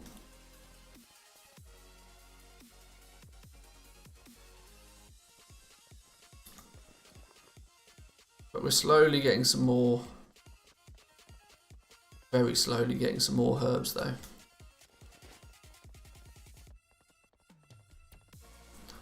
I am hoping that Blizzard do some changes to the quantity of, at least the, if nothing else, just the quantity of nodes that were about. I mean, I've been doing a lot of herbing and mining in the same spot, at least 5 or so hours, and they seem very fixed position spawn locations, almost like somebody's opened a map and say, we'll put one here, one here, one here, one here. Whereas in BFA, like if you spend 5 hours farming in the same spot, tracking every single herb node, there's like one here, one here, one here, one here, one here, one here, one here. There seems to be like 3 or 4 times just the quantity of nodes in BFA. These are all very fixed position, and it almost feels over-engineered. It doesn't feel like, oh, a herb, it just randomly appears in the ground. It literally feels like if I stand in one spot, every 10 minutes this node will respawn in exactly the same location. Which is fine if they don't have like a dynamic spawning system in place for resources that they have to manually pinpoint coordinates of where things spawn. If that's the case, just put more nodes down, you know?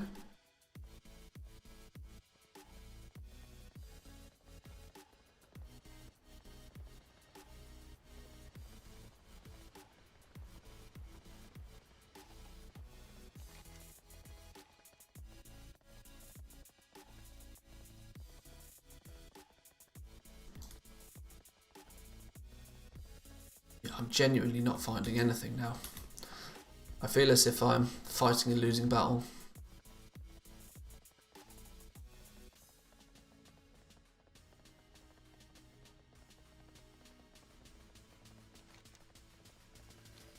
Has anybody done any testing on the PTR to see, can you create new characters again on the PTR? Because they removed the ability to do that at some point, which I felt was a bit weird considering the level squish is the big thing.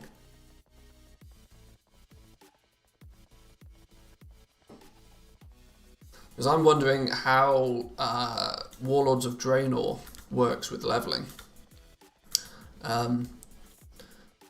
Like I've heard some things, somebody was testing the garrison in the new leveling system for Warlords of Draenor, and it's like you can start building your garrison like normal, but you've got to hit like level 40 before you can get rank 3 buildings. Just little things like this that seemed a bit strange. I would like to actually get a character, test leveling up a character. Because I still reckon Warlords of Draenor is probably going to be the quickest zone to level in. Unless, of course, they completely nerf the treasure finding.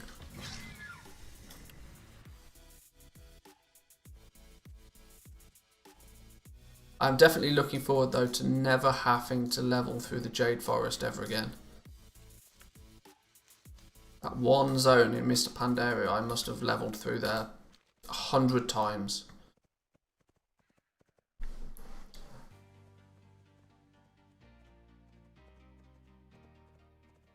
Oh, still no Nightshade. Let's mill up these herbs and let's see if we can get at least the first few Darkmoon cards crafted. I need to find myself a post box, or maybe we'll just half back. Ugh, Draenor, get PTSD. Well, yeah, true. But if it's the fastest zone and you can get from level 10 to 50, like in 5-6 hours, it might be worth it.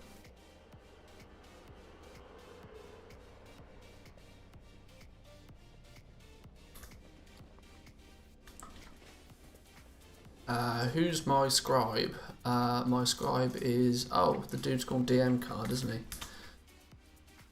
Nice original name for my scribe. We'll send the Death Blossom over as well. Where's the Rising Glory he can have as well.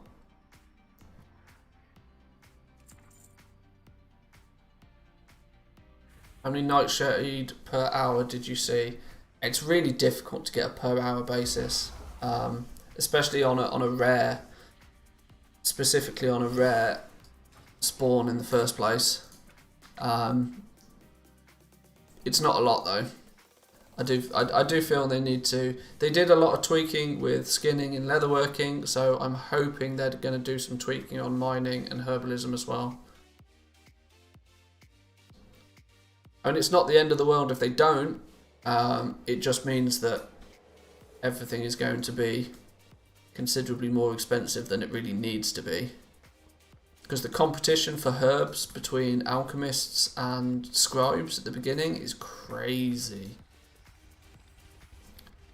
The only advantage, or the only saving grace I should say, is that it's usually scribes that need all of the herbs really, really quickly and really early at the beginning of expansion.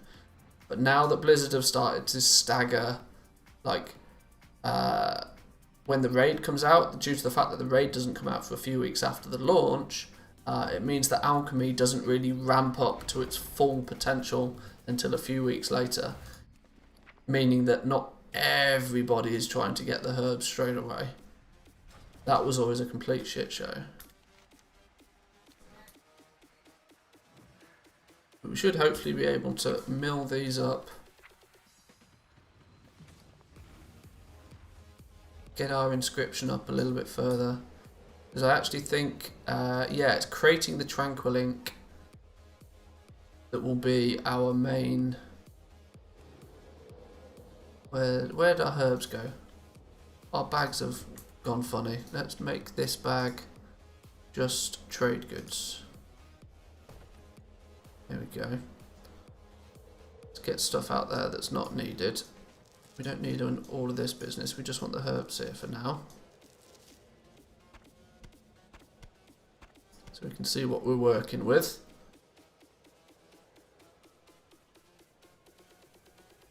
Okay. Nightshade. We've only got enough to mill Nightshade 5 times, so we're likely only to get like maybe a handful. We've got a few Tranquil Inks already. We've got 24 Tranquil Inks ready, but I need to keep crafting them until I get to 80, so we can do Darkmoon cards. Where's the trainer? Here's the inscription trainer. You honor me with your attention.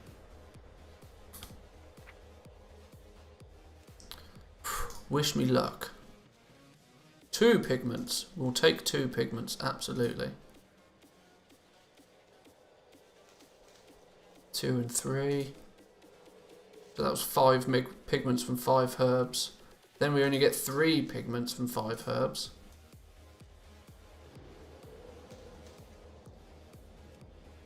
Last mill. Derp. Okay, we didn't get many. We only got 8. We only got 8 more tranquil pigments. This is not good news. This is not good news.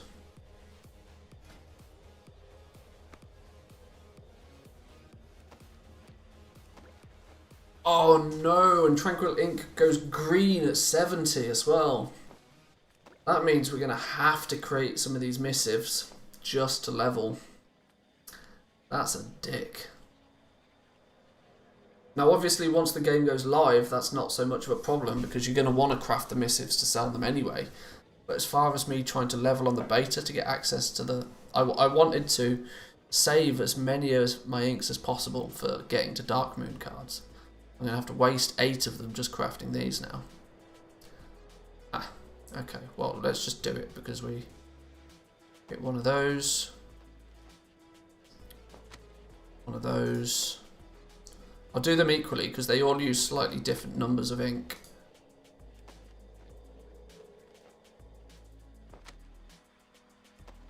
Hopefully they all stay, what's the word, stay orange.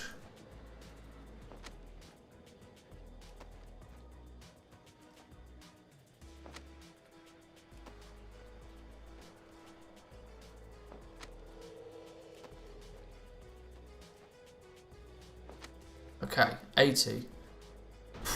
Darkmoon cards. You've got them. It was painful and it was slow, but we got them. We've got currently enough materials to apparently make 8, to make 7. We need more luminous ink and more umbral ink. We can get that. That's not a problem because we just mill all of our other herbs.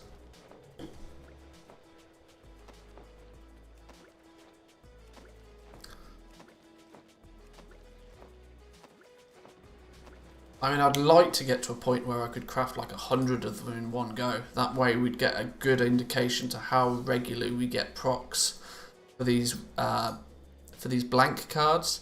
Some of you may or may not know that when you craft the Darkmoon cards, there's now the chance to get this blank card, which is different from BFA.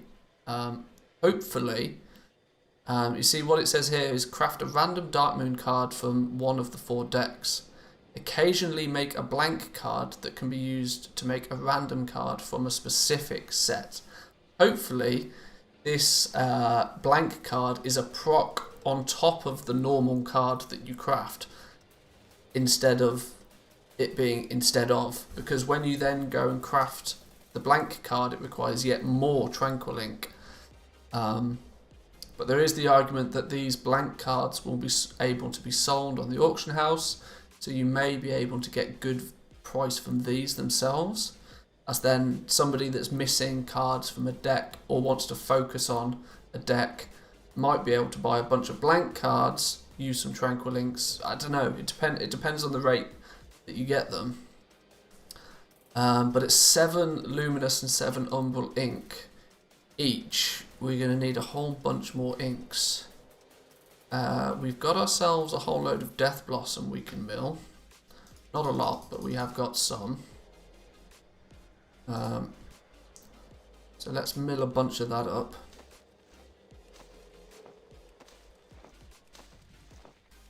Ah, we got a Tranquil Pigment from Death Blossom now. We never had that before.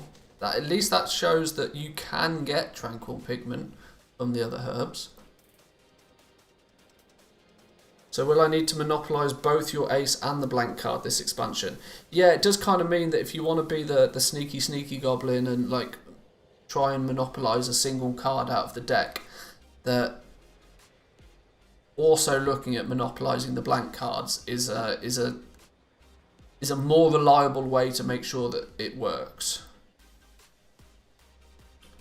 Because if there's no if say for example you're like hoarding all of the aces, but people are able to buy, people can buy up.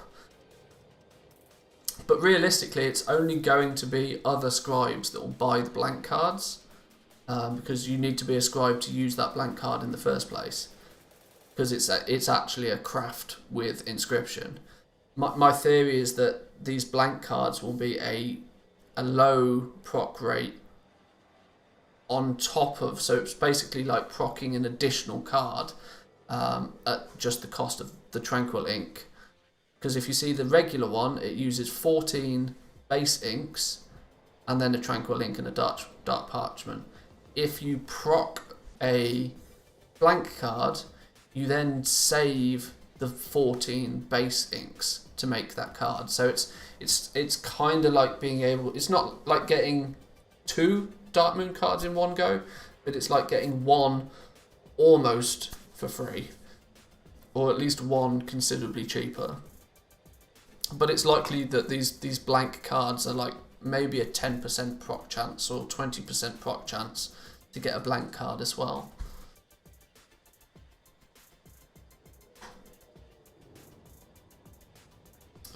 Let's craft up some more inks quickly.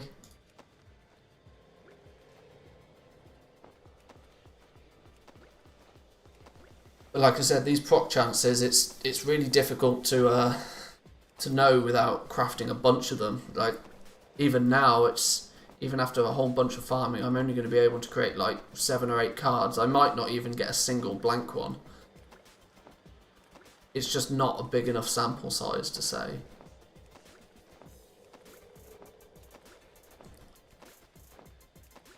But to consider the amount of herbing that I've needed to do just to level inscription, it seems to be way more of an investment than almost any of the other professions so far. Like most of the other professions, I was able to gather the materials I needed to level them in a couple of hours maximum. I've had to put in probably 5 to 7 hours of herbing just to get enough herbs to be able to get inscription only to 80. That's before I even really get to the good stuff, you know.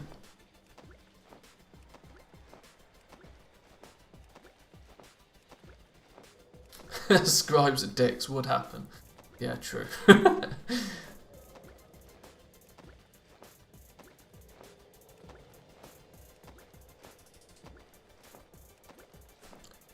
We can make 12 Darkmoon cards now. Is it going to go to 13? We're pretty much out of herbs though. Not entirely, but almost.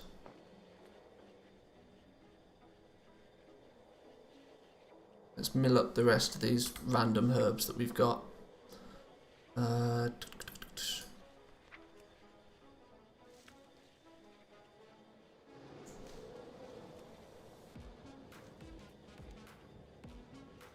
Oh, a Tranquil Pigment. Nice.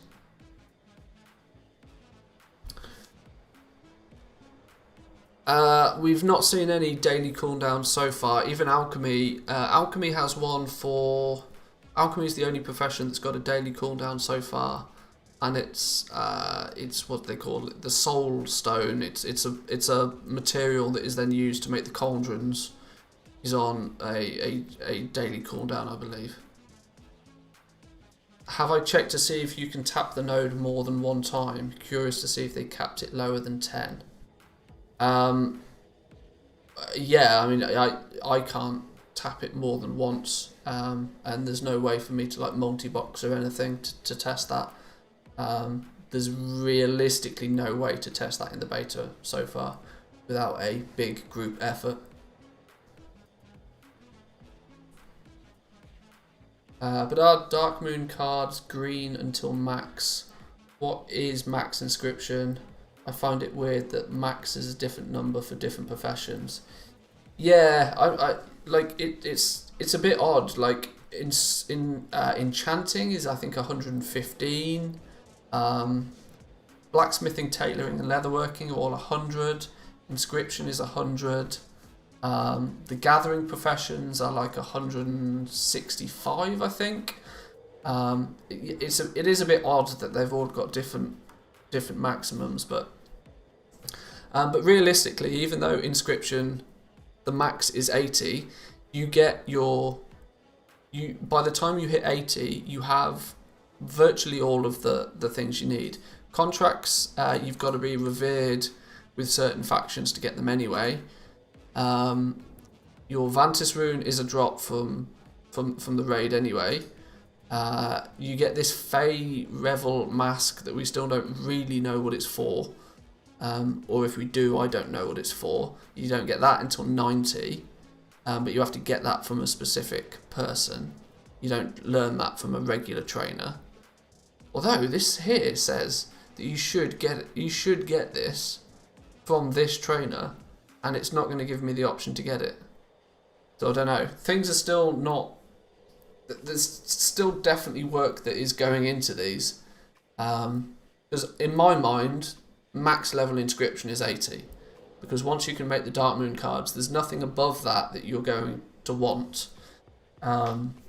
Unless they make it so that you can't get the contracts until you're 100.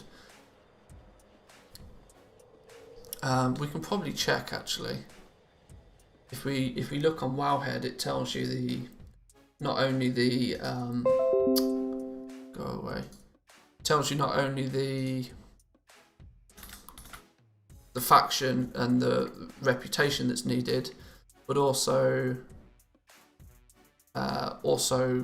what skill you need for it. What was it? Let's just go Court of Harvesters.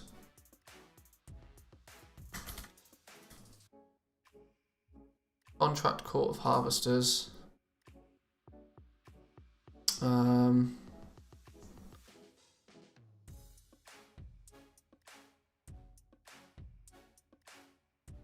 Revered. Oh, now it doesn't say what skill you need to pick it up or to learn it.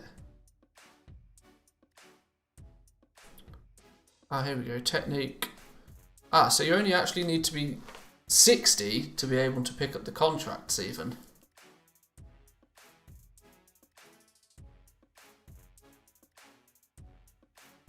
That's interesting. You have to be friendly with the faction to even use the contract. But to get the technique to learn the contract or to be able to craft the contracts, you have to be revered. Strange. But yeah, fundamentally, it's inscription is basically 80 skill points. Because by the time you make Darkmoon cards, there's nothing further down the tree that is going to be of interest, really. I'm just now milling up some of these random herbs that I've got. Just so I can hopefully make as many as possible. I've got enough here to do some mass milling, I think. Where's the mass milling options gone? Mass milling, Rising Glory, go. Tranquil Pigment. At least that seems to be a change that they've implemented.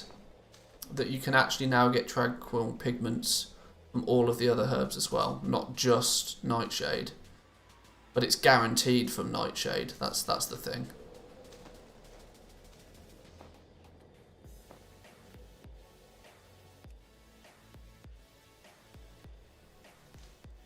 The actual chance of getting Tranquil Pigment from anything that's not Nightshade is a lot slimmer. Possible, but a lot slimmer. Right, that's everything milled down as far as it will go. 3 more Tranquil Inks. Craft up a bunch more Luminous Inks.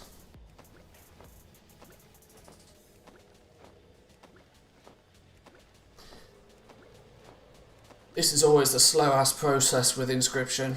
Crafting your inks. My god, I wish there was a quicker way to do these. I mean, at least it appears to only be like a 1 second craft per. That still means you can only make 60 inks in a minute. And when you need like 7 to 10 inks per craft, it's like, oh, time consuming or what? But maybe it's those Monday feels are getting to me. I started off the stream with a bit of a rant. I need to chill out. Relax, it's just a game. Go zen.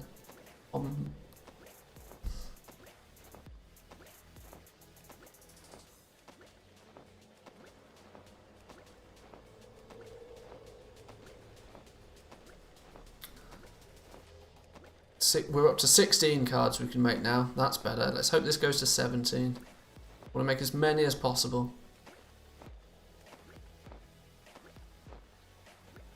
Okay, well, that's obviously it. We're capped at 16 cards. Now, so let's see. I know this is really odd, weird and wonderful numbers. But let's see how many blank cards we get off 16 crafts. I would like to have been able to make more. I've got the Tranquil ink for up to 28. That's the annoying thing. It's the basic bitch inks I'm now missing. Typical. But anyway, let's go. Darkmoon Card of Death. We got a 6. Where did it go? Let's put them 1, 2, 3, 4, 5, 6. We got 5. We got, not of the same deck though. 3 of Repose. Still yet to get a blank card. 6 of Indomitable.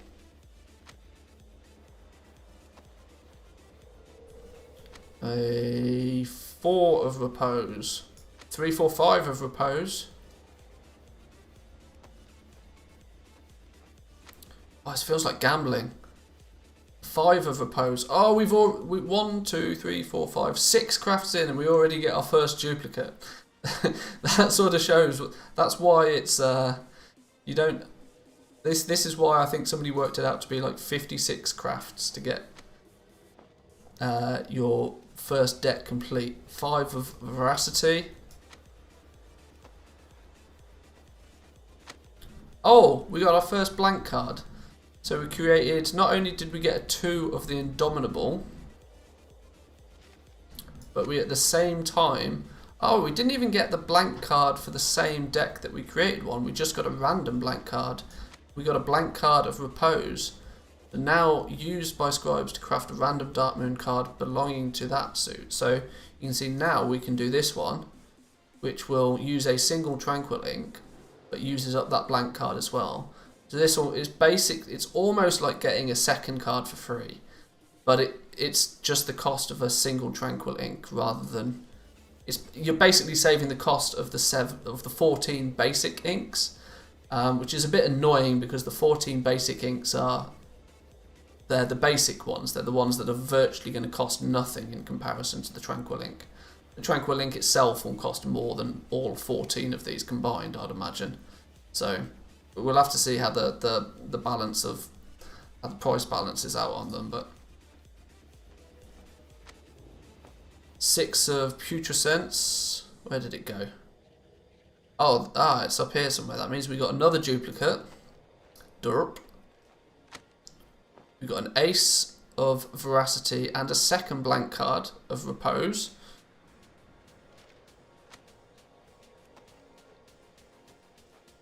We got a 2 of Indomitable, another duplicate. We're already getting a lot of duplicates, you know.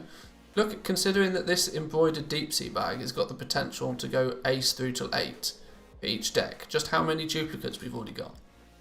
If we start getting triples of each ones, that's going to be real bad news. We've only got 4 more that we can craft though. 6 of Putrescence. That's a triple. We've only got 3 cards out of this entire deck and they've all been 6s. Oh, damn. We got an 8 of another one. So we've got, now the most we've got is 4 out of a single deck. Oh, interesting. They've gone yellow at 95 as well. There's 7 of Indomitable, so that's another duplicate. Right, the last one that we can craft. 2 of Repose. So we've got 4 out of this deck. We've got 2 blank ones, so let's make these blanks and then see what we get from them. Now we're guaranteed a Repose card, but which one? We got the 7. That's good. We needed a 7. Got one last chance. No chance to actually complete a deck today. An Ace of Repose. Oh, well, that's good though. We only need a 6 and an 8, and we've completed our first deck. World first Darkmoon deck, that would be. Not today though. Need more inks. Need more inks. Need more herbs. Somebody, anybody with access to the beta, go get me some herbs, because I can't be doing it myself.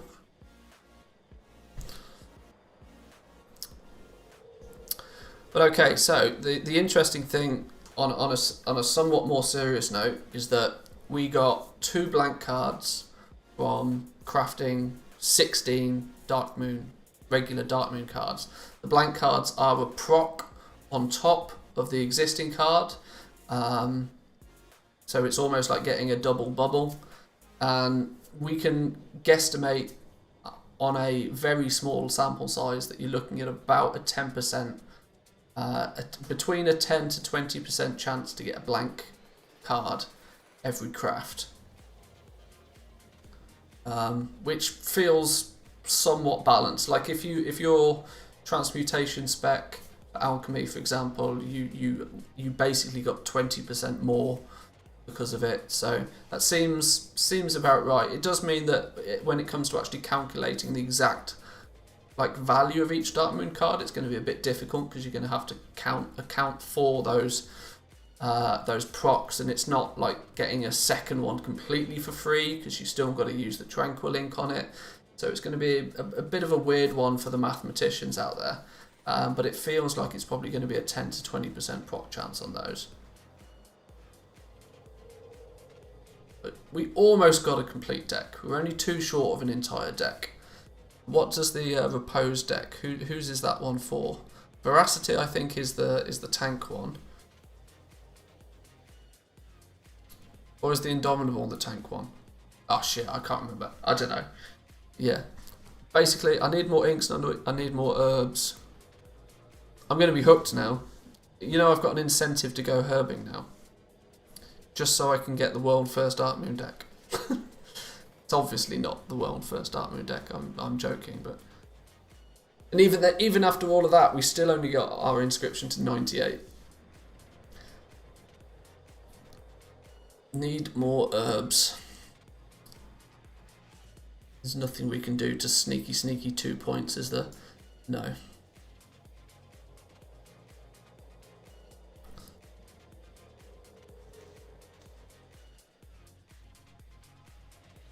Yeah, we still got the Tranquil ink for 10 more cards.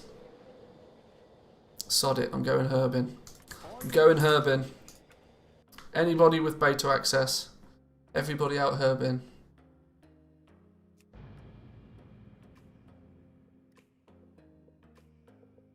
Considering the average is 56 to get your first deck, and I'm 3/4 of the way there off only 16 crafts. How many herbs did I go through up until this point? I don't know exactly is the honest answer, because I've not been able to do it all in one go. I had like 400 or 500 herbs when I started to level inscription, and I blasted through all of those real quick. It's probably going to be a couple of thousand herbs to get inscription fully leveled. It's a lot for compared to what you need for, say, like tailoring. Tailoring's like 300 to 400, maybe 500 cloth for tailoring, for example. Yeah, it's quite a lot. I've not got exact numbers because this is now my third time trying to level. I'm leveling up Inscription gradually as I gather the herbs. Is the honest answer. Isn't there a weekly item that gives 5 skill points? Does Inscription have one? Yeah, I think there's plus you've got or at least for the gathering ones there are, yeah. I'm not sure if there are for, because like there's like quests out in the world to increase your herbalism and mining and that sort of stuff.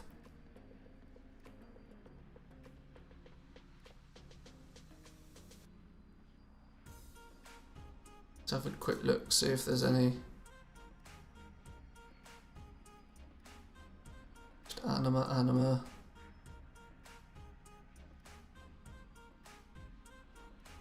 There may be. I've definitely heard of something that will give you those skill ups. But realistically, like I said, once you get to 80 with Inscription, you're basically done. It doesn't matter if you get to 100 or not.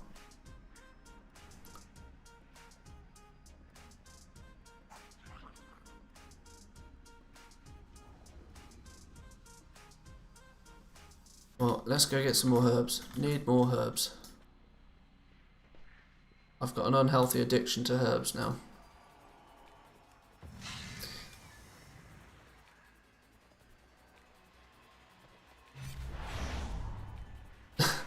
Unhealthy addiction to herbs could be taken the wrong way.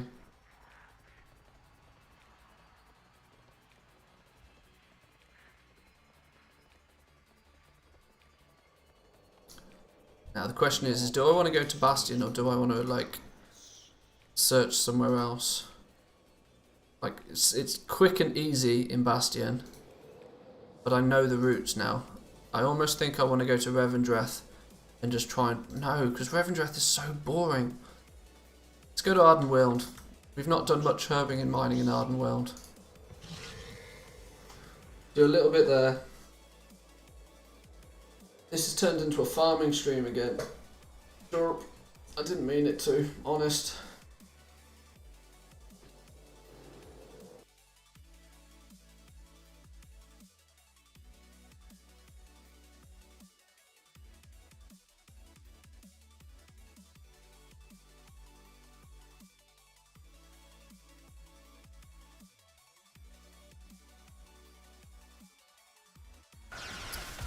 Ardenweld once.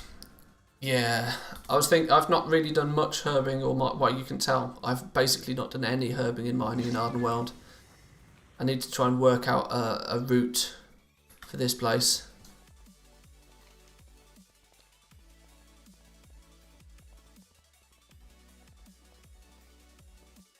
Because considering that the likelihood is that if you really want to pick your covenant based on its goal-making potential, which I don't recommend, let me just put that out there, I highly do not recommend choosing your covenant based on that.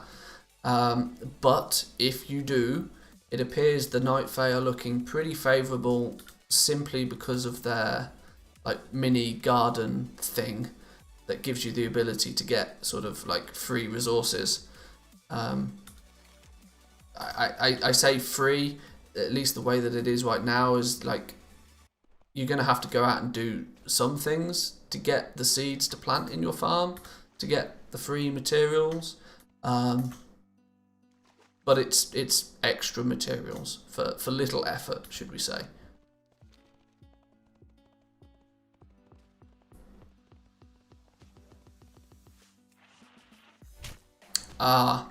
This is going to be the issue out here, though. Constantly fighting things.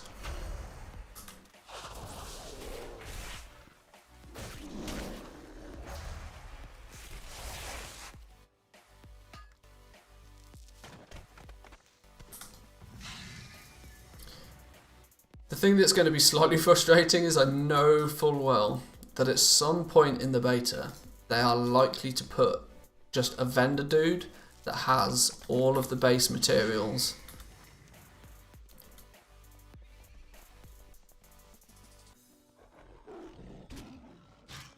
But, well, yeah, if they do that, I will probably cry.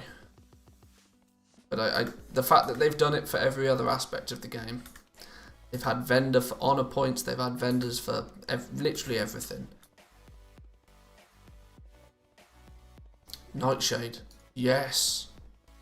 I will take it. Where is it? Where is it? Don't be in the tree. If it's in the tree, it's going to be sad face.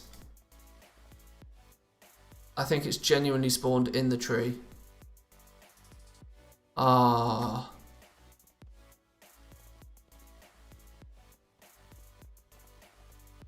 What? There's a nightshade in the tree. Either I'm blind. What a dick.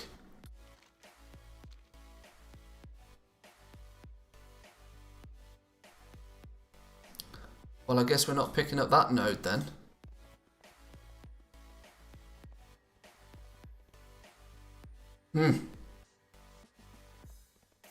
Anything about Darkmoon Firewater working in Shadowlands? I've been asked that a few times. Maybe you've asked the same question a few times. At least not that I know of. I don't know. Is the honest answer to that one.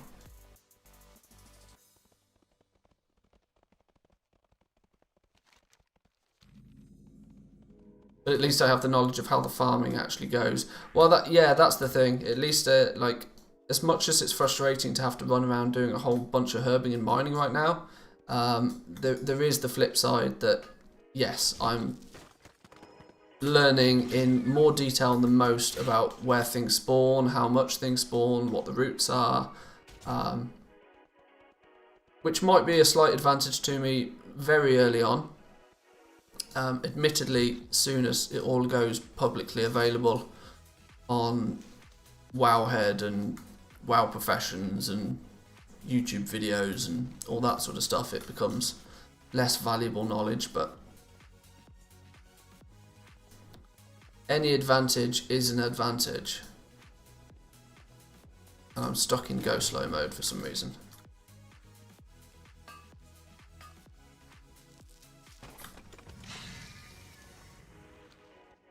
I'm really glad I found this add-on to work that shows all of the nodes. I might actually, it might be worthwhile me checking to see if both Gathermate and Farm HUD have been updated.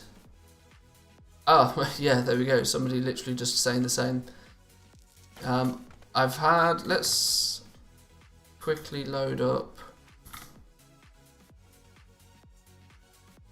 mods, Warcraft, beta, TSM's had an update at least. Gathermate and Farm HUD haven't got any. Farm HUD's 8.4.7. The fact that it's gone to 8.4 makes me think it might be 9.0 ready, because 8.4 is not a thing. Gathermate, when was Gathermate last updated? Changelog.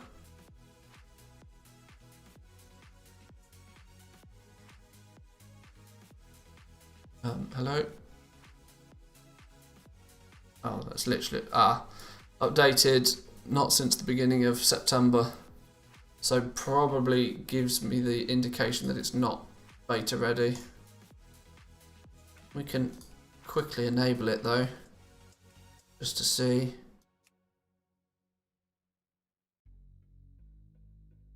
I mean, it's not fucked anything. It's not throwing up any errors at the very least.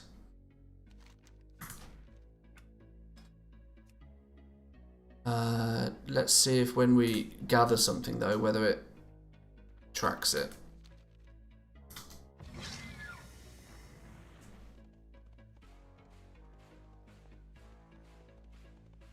Actually, you'll be able to tell by brain think interface add-ons, filters, whether it's got the new herbs in.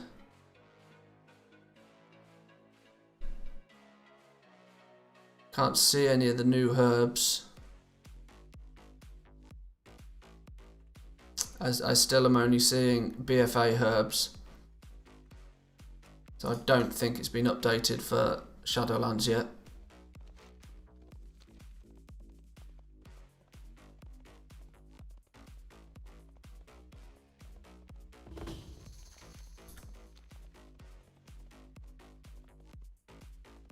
Hello, well here's our first test. I am out of range.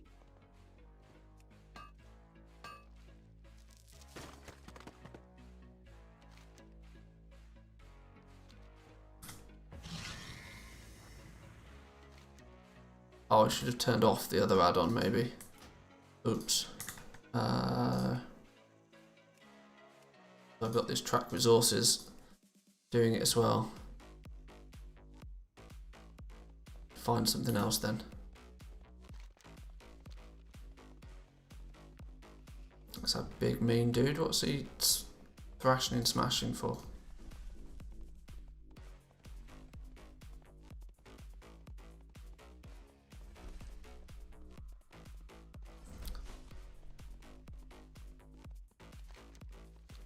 Wow, there's really not many herbs, or there's really not much to gather around here, is there? You'd have half hoped that being on the beta, I'd be the only one out here. I'd have free pick of all of the resources.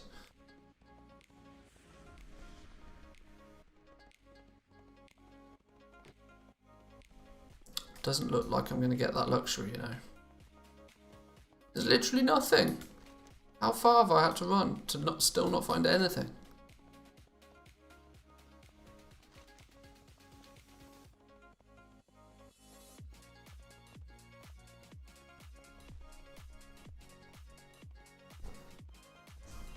I think I know why I didn't... Ah, well, we got something here. What is it? An lithium deposit.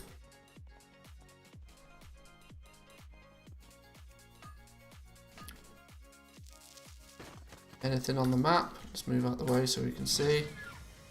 Nothing on the mini map. Nothing on the big map. Gathermate doesn't work yet.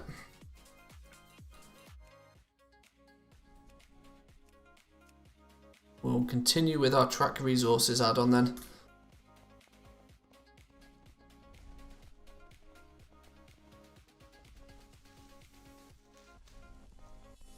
You can see this each time is it's basically putting a waypoint, which it'd be really nice if this track resources mod would give you the ability to like either import or export, but it's such a...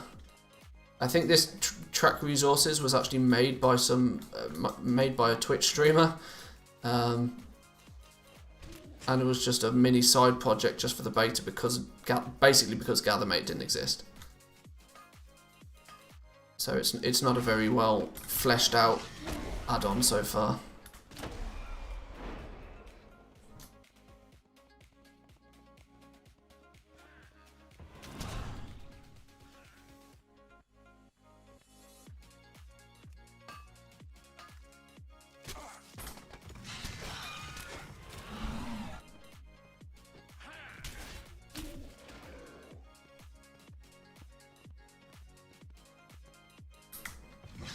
We're getting slightly more herbs and stuff around here now though. Maybe I was just in a bad spot. I really would like to try and work out some sort of route though out here, because I get the feeling I'll spend a lot of time in Ardenweld, and it'd be nice to be able to have a good farming route.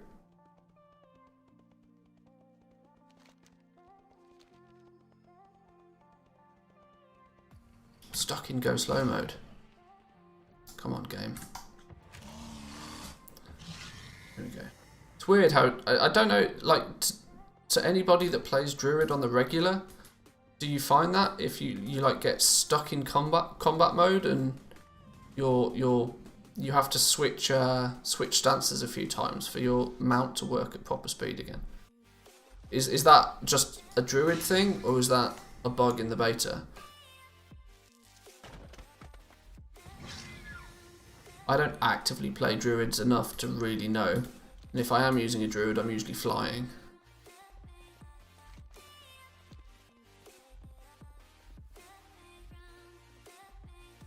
Now, what's over here? Vigil's Torch.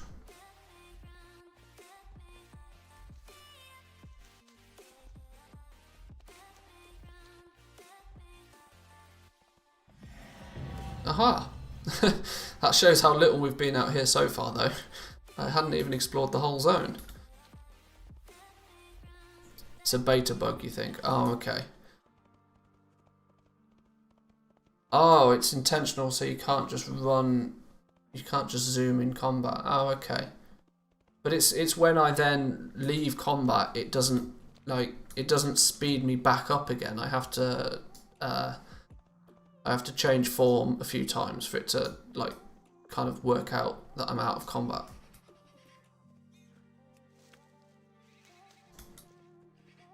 Oh, it's if you mount up while you're in combat. Oh, okay. Oh, okay, I get it now. I guess that somewhat makes sense.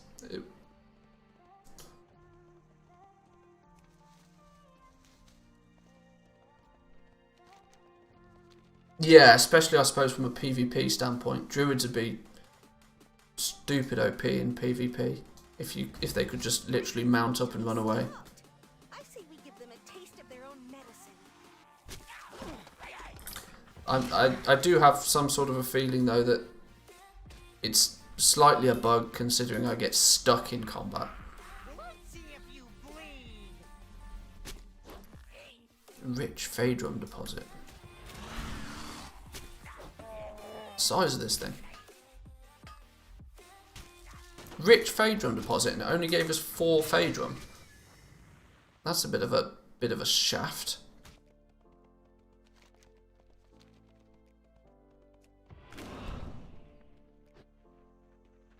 It's always been there, not a beta bug. Ah, fair enough. If it's a druid thing, then I'll just have to learn to play around it. That's what I wasn't sure of. I wasn't sure whether it was just a thing that is native to druids.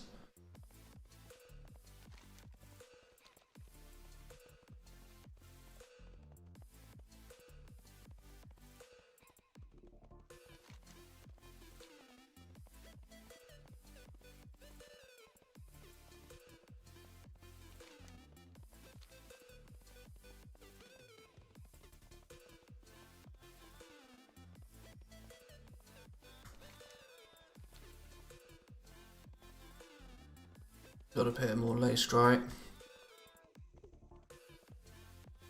Is there some sort of, can I get up on it? I must be able to get up on this hill somehow. That's where all the juicy stuff is.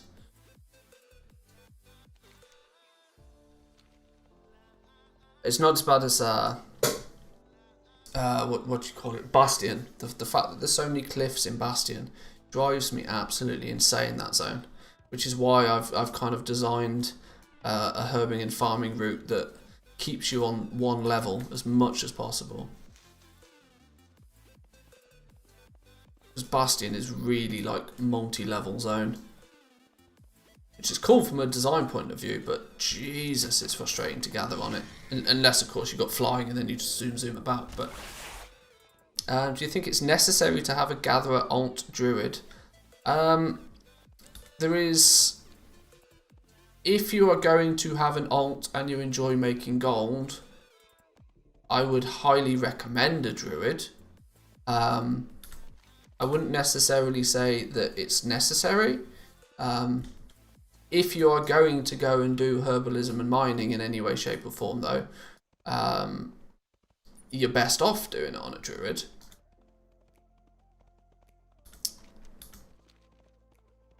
But my honest opinion when it comes to gold making is you should really only use gathering as a way to acquire like starting capital for your character.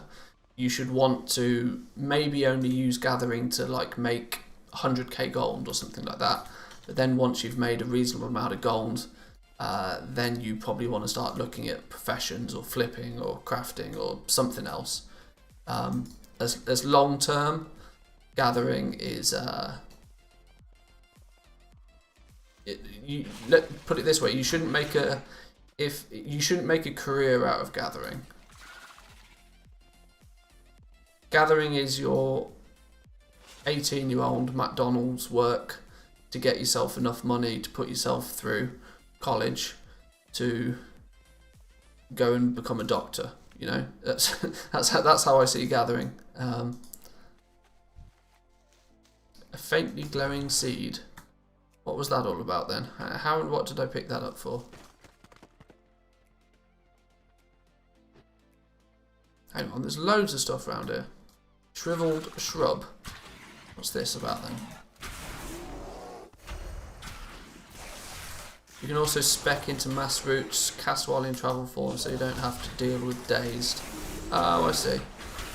As it stands at the moment, I'm literally just running around in Guardian spec, so that like I don't have to deal with that. Where's this supposed thing I'm meant to be able to pick up? Apparently, once again, I'm literally standing on it, but it's not here. This is getting slightly frustrating, Blizzard.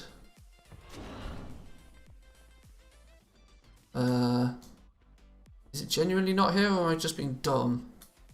This is the problem. I don't want to like report bugs when like I could just be being dumb. I don't know. What about this fade? Oh well, this thing's definitely here then.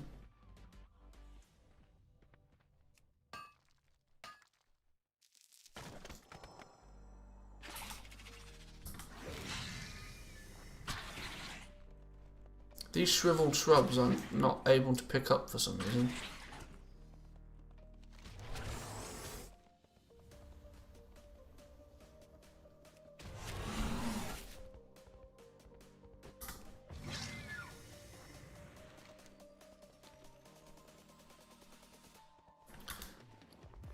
Right, so let's set out our herbs in a way that we can keep track of them easily. These are all ore. These are just the herbs we've picked up. That's really not a lot of herbs. We've been out here for a long ass time. Why have we not got more than that? Well, it feels like a long ass time. I think this is why I've never been good at gathering. I'm way too impatient with stuff like this. Which is an odd one, because I will happily sit in front of the auction house for like 4 hours, just like searching for stuff, looking for things to flip, like finding potential good deals. Yet when it comes to gathering, just running around for like an hour drives me bonkers.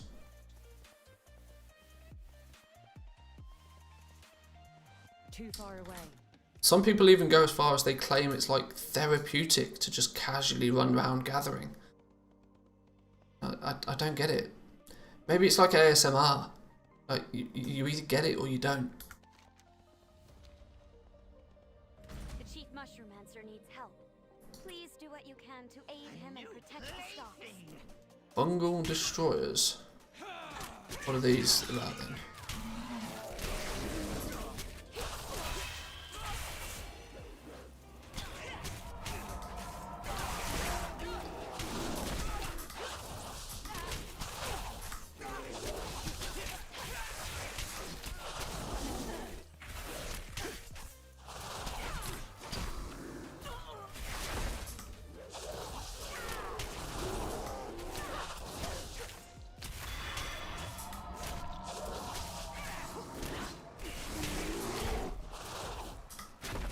Just keep swiping, just keep swiping.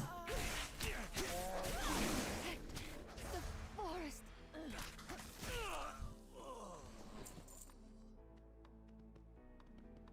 Much prefer to not aggro stuff, but if I have to.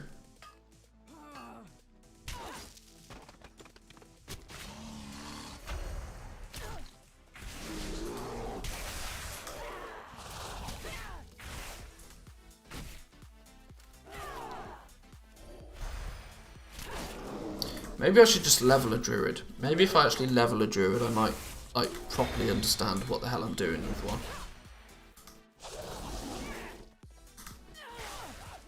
My queen. Surrender your anima. We will tear this grove apart to find him. This place looked like it could be good for herbs, but because it's kind of like a cliffy area, but the way that it looks so far, there's nothing out here. Oh, and I'm almost dead. To control.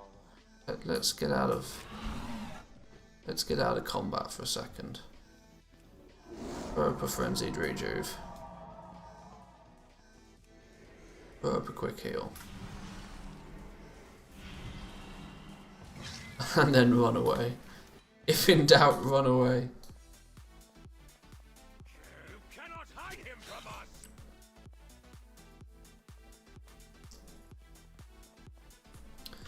us. That's a job for yeah, I think you're probably right. That's like I'm really just I'm heavily waiting for pre-patch now.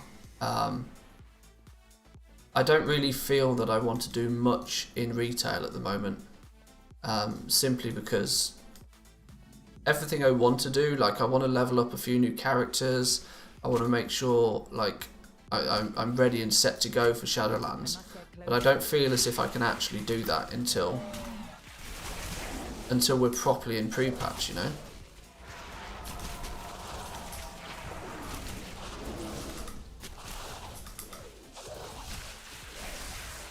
This dude's taking a beating. How much? Oh. I really hope that pre-patch, like, I mean, to be fair, I'd bet my house on it. But I'd really hope that pre-patch is going to be on the 29th or 30th. The only thing that slightly makes me think that we could get a pre-patch in October is the fact that Brewfest is on.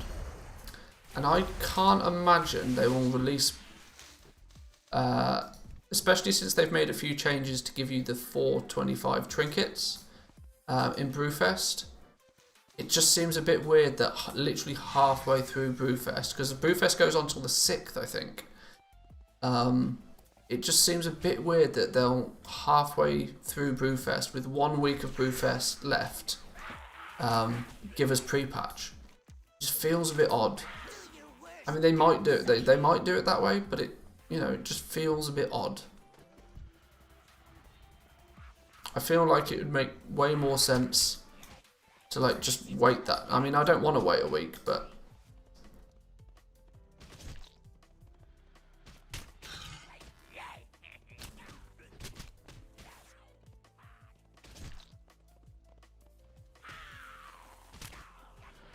whoa, I'm tiny and super speed. How did that happen?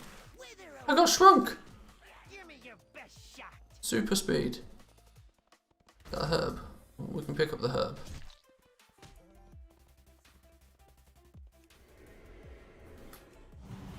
And the XP bonus through September. Yeah, but at least on like 29th, 30th, then that sort of becomes no longer an issue. It's just I'm quite sure Brewfest is on till the 6th.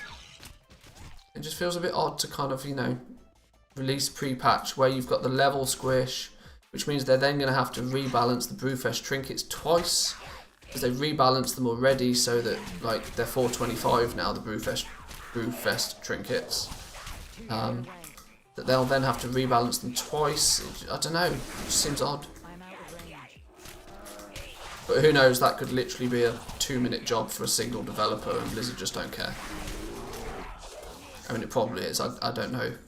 I don't know the first thing about what goes on to actually create one of these games, but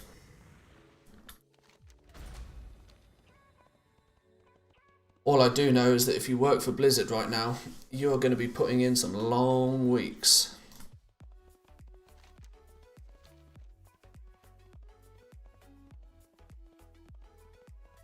Much respect to the Blizzard devs right now. You know that they are being worked to the bone.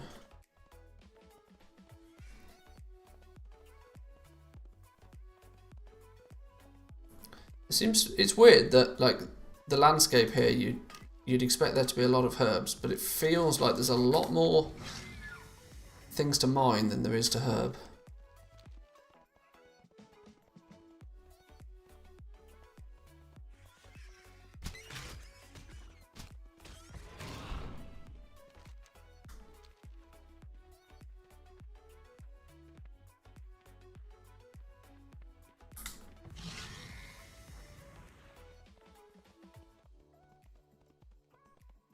Death Blossom.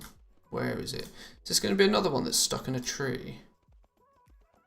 think this is another ore node that, you know, that's stuck in a tree. Why put an ore node in the middle of a tree?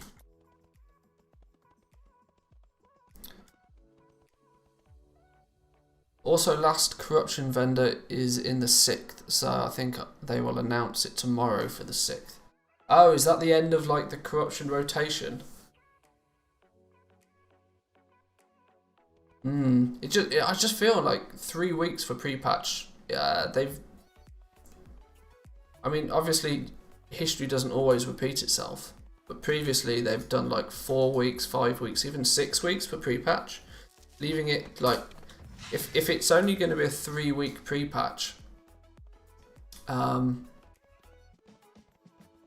it slightly concerns me that they are really, really heavily having to rush to even get BFA finished. That if they're still not confident in releasing the pre-patch, where obviously the pre-patch is all the systems and stuff that go in implementing, that they still feel they need more time to actually work on the game for balance purposes and systems behind the scenes. I don't know, it doesn't bode well.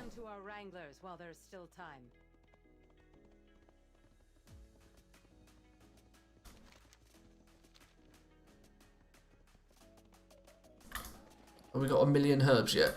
Genuinely not.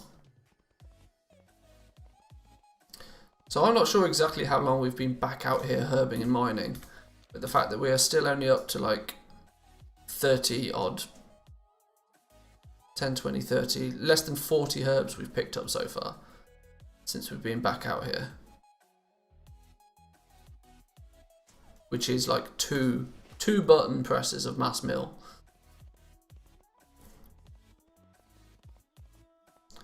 Why did you say you wouldn't recommend Covenant for goal making? Well, I was literally just saying that there's so many other reasons in the game for you to choose your Covenant. Specifically choosing your Covenant for goal making just doesn't seem like the right priority to make. Unless goal making is literally the only thing you do in the game, and your version of fun is min-maxing for goal making, which I get because that's almost the situation that I sit in. The fact that the Covenants offer so much in terms of like appearances and abilities for your class, whereas the Night Fae has the little garden-y thing that will give you some free materials. If the Night Fae offers just like dog shit abilities for you as a class, don't choose Night Fae. Choose the class that like gives you something gives you an interesting button to press. Actually makes your gameplay more enjoyable.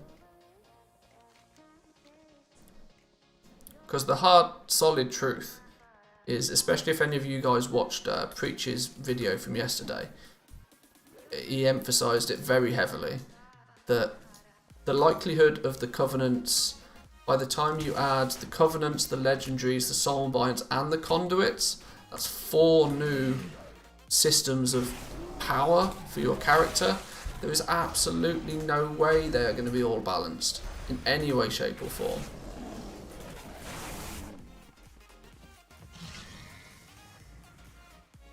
Which the cold hard truth is, if you play any aspect of the game other than goal making, there is probably going to be a Covenant that is better for you.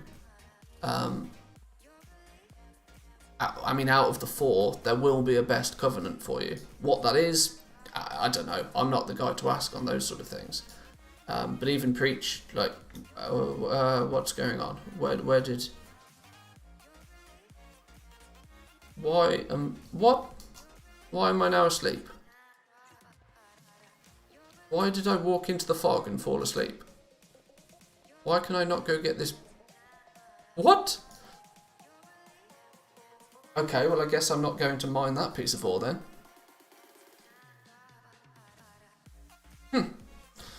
Sure. There's obviously something to do with this strange cloud that is a rare. What you have to do with it though? What if I poke the beast this side? I don't want the rare. All I want... Oh, it's got me again. All I want is the... Fuck it. Fuck it. If in doubt, say fuck it.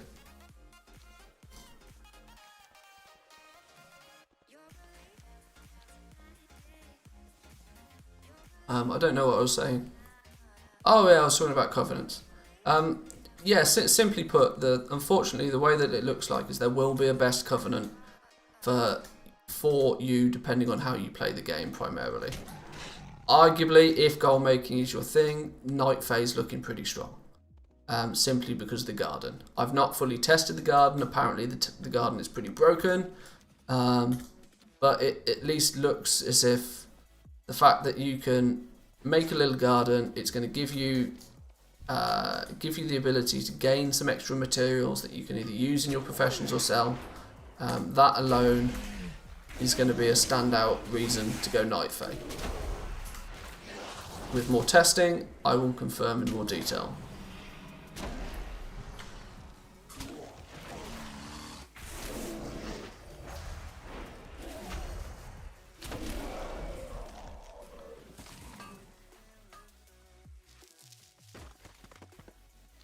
Go this way, see if there's more herbs this way.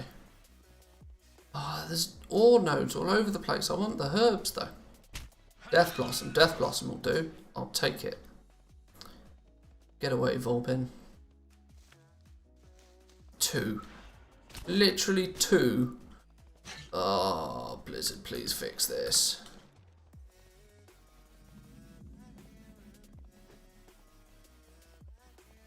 It's really difficult because you can't like fill out a bug report and just say Blizzard it's fucked. You need to do something more constructive. But the problem is just saying there's not enough mining nodes, there's not enough herb nodes, fix it. Still isn't really constructive. I don't really know how to report it to Blizzard. I mean, they obviously know, but I don't know if there's anything we can do to sort of, you know, assist. Because look, if I mine this thing, this will be like 20 ore. Or 11, but it was still 11. We hit a rich Phaedrum node earlier, and we got 4 pieces of ore. So some of it seems balanced, and some of it just seems completely out of whack. I mean, I guess that's the definition of not balanced, but you know what I mean. Some of it seems like it's game ready, but some of it definitely doesn't feel that way. Like 3 Death Blossom. Why are we only getting 3 Death Blossom? Death Blossom is meant to be the default herb. We're also max skill. We should be getting 5 or 6. I think that means that like you can gather up 5 or 6 each time you find some ore or a herb. You can press the prospect button, or you can press the mill button.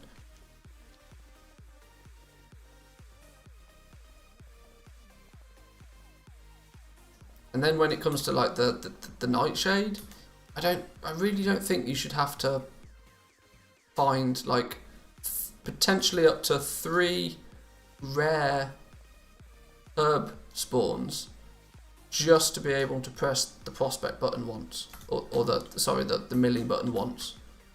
Something, it just doesn't feel right. But unfortunately, it doesn't look like we're actually getting a lot of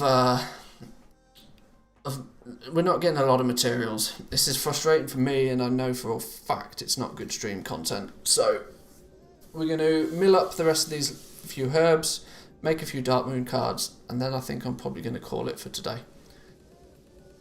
Once again, as any of you that have watched my stream on a regular basis, you'll know about this time of day is where I get really hungry. Because I'm terrible at eating breakfast. Because I'm a bad human. Plus it's like 700 degrees in my room because the door's closed. My wife is working downstairs. If I have the door open, I shout and I'm too loud. Hopefully we can make a couple more Darkmoon cards. Come on. I've got that bug now.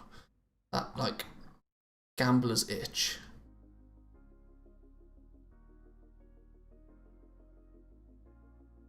Oh, one thing I will say, for any of you guys that are still sticking around, I've decided that going forward, I'm at least for the foreseeable future, until I can decide on what I want to do with it properly, I'm going to leave the live streams up on the YouTube channel.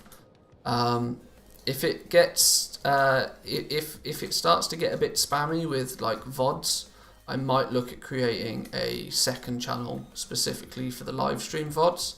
But at least the way that it stands now, so I'm getting a lot of people asking me like, where have the VODs gone? How can I watch the past streams? And currently the answer is you can't. But I'm going to keep the old streams up on the YouTube channel for now. What I'll probably do is I will try and make them a little bit more user friendly. I'll go back through the VODs after the stream and put like some timestamps to like interesting things that have happened during it, to just try and make them a little bit more user friendly than your standard like 4-hour VOD video. Because I'm fully aware that the time that I stream is not ideal for half of the world. And I want to try and obviously assist those guys as well, so let's oh, we've got just enough for a few mils on that. Where did the rest of those herbs go? Or did I genuinely just not get that many herbs? I might have just not got that many herbs. Okay. Mill the Nightshade. 2 pigments. Bingo.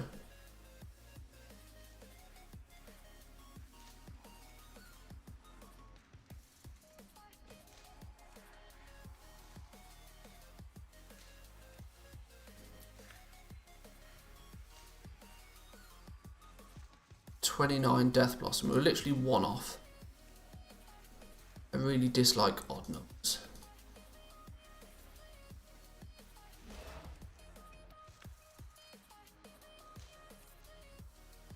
Two more mil. Oh, last mil. There we go. Let's see if we can get... Oh, can we Oh, yeah, of course, because I need to make the inks. Duh.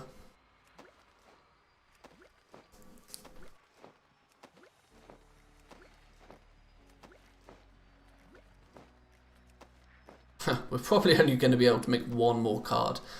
How painful is this? Wow. That really wasn't worth my time. I literally only got enough to be able to craft 1 more card. Oh well. What do we get? A 6 of Repose. And we got Inscription to 99! Oh no. Oh, that's going to haunt me. What did we get? A 6 of Repose. That's a duplicate, right? No, it's not. The 6, we need the 6. Where did it go? Ah, we're literally 1 short. We just need the 8. We're 1 card away from World First Darkmoon card. Oh well. Shit happens. Well then guys, I'm going to leave it there for this stream. I hope you've enjoyed. For those that have stuck around for the stream, big thank you. Much appreciated. Before you leave, remember to smash that like button. It really helps the channel. And of course, if you're new around here, if YouTube has done its job properly, and this is the first time you've seen my stream, then welcome to you. Hope you enjoyed. Make sure you hit that subscribe button. I'm live every Monday through till Friday. 5 days a week, roughly the same sort of times. If you want to know exactly when I'm going live, most of the time I'll post on Twitter, so check us out there. But apart from that, that's me done for the day, guys. So enjoy. I'll see you guys tomorrow. Peace.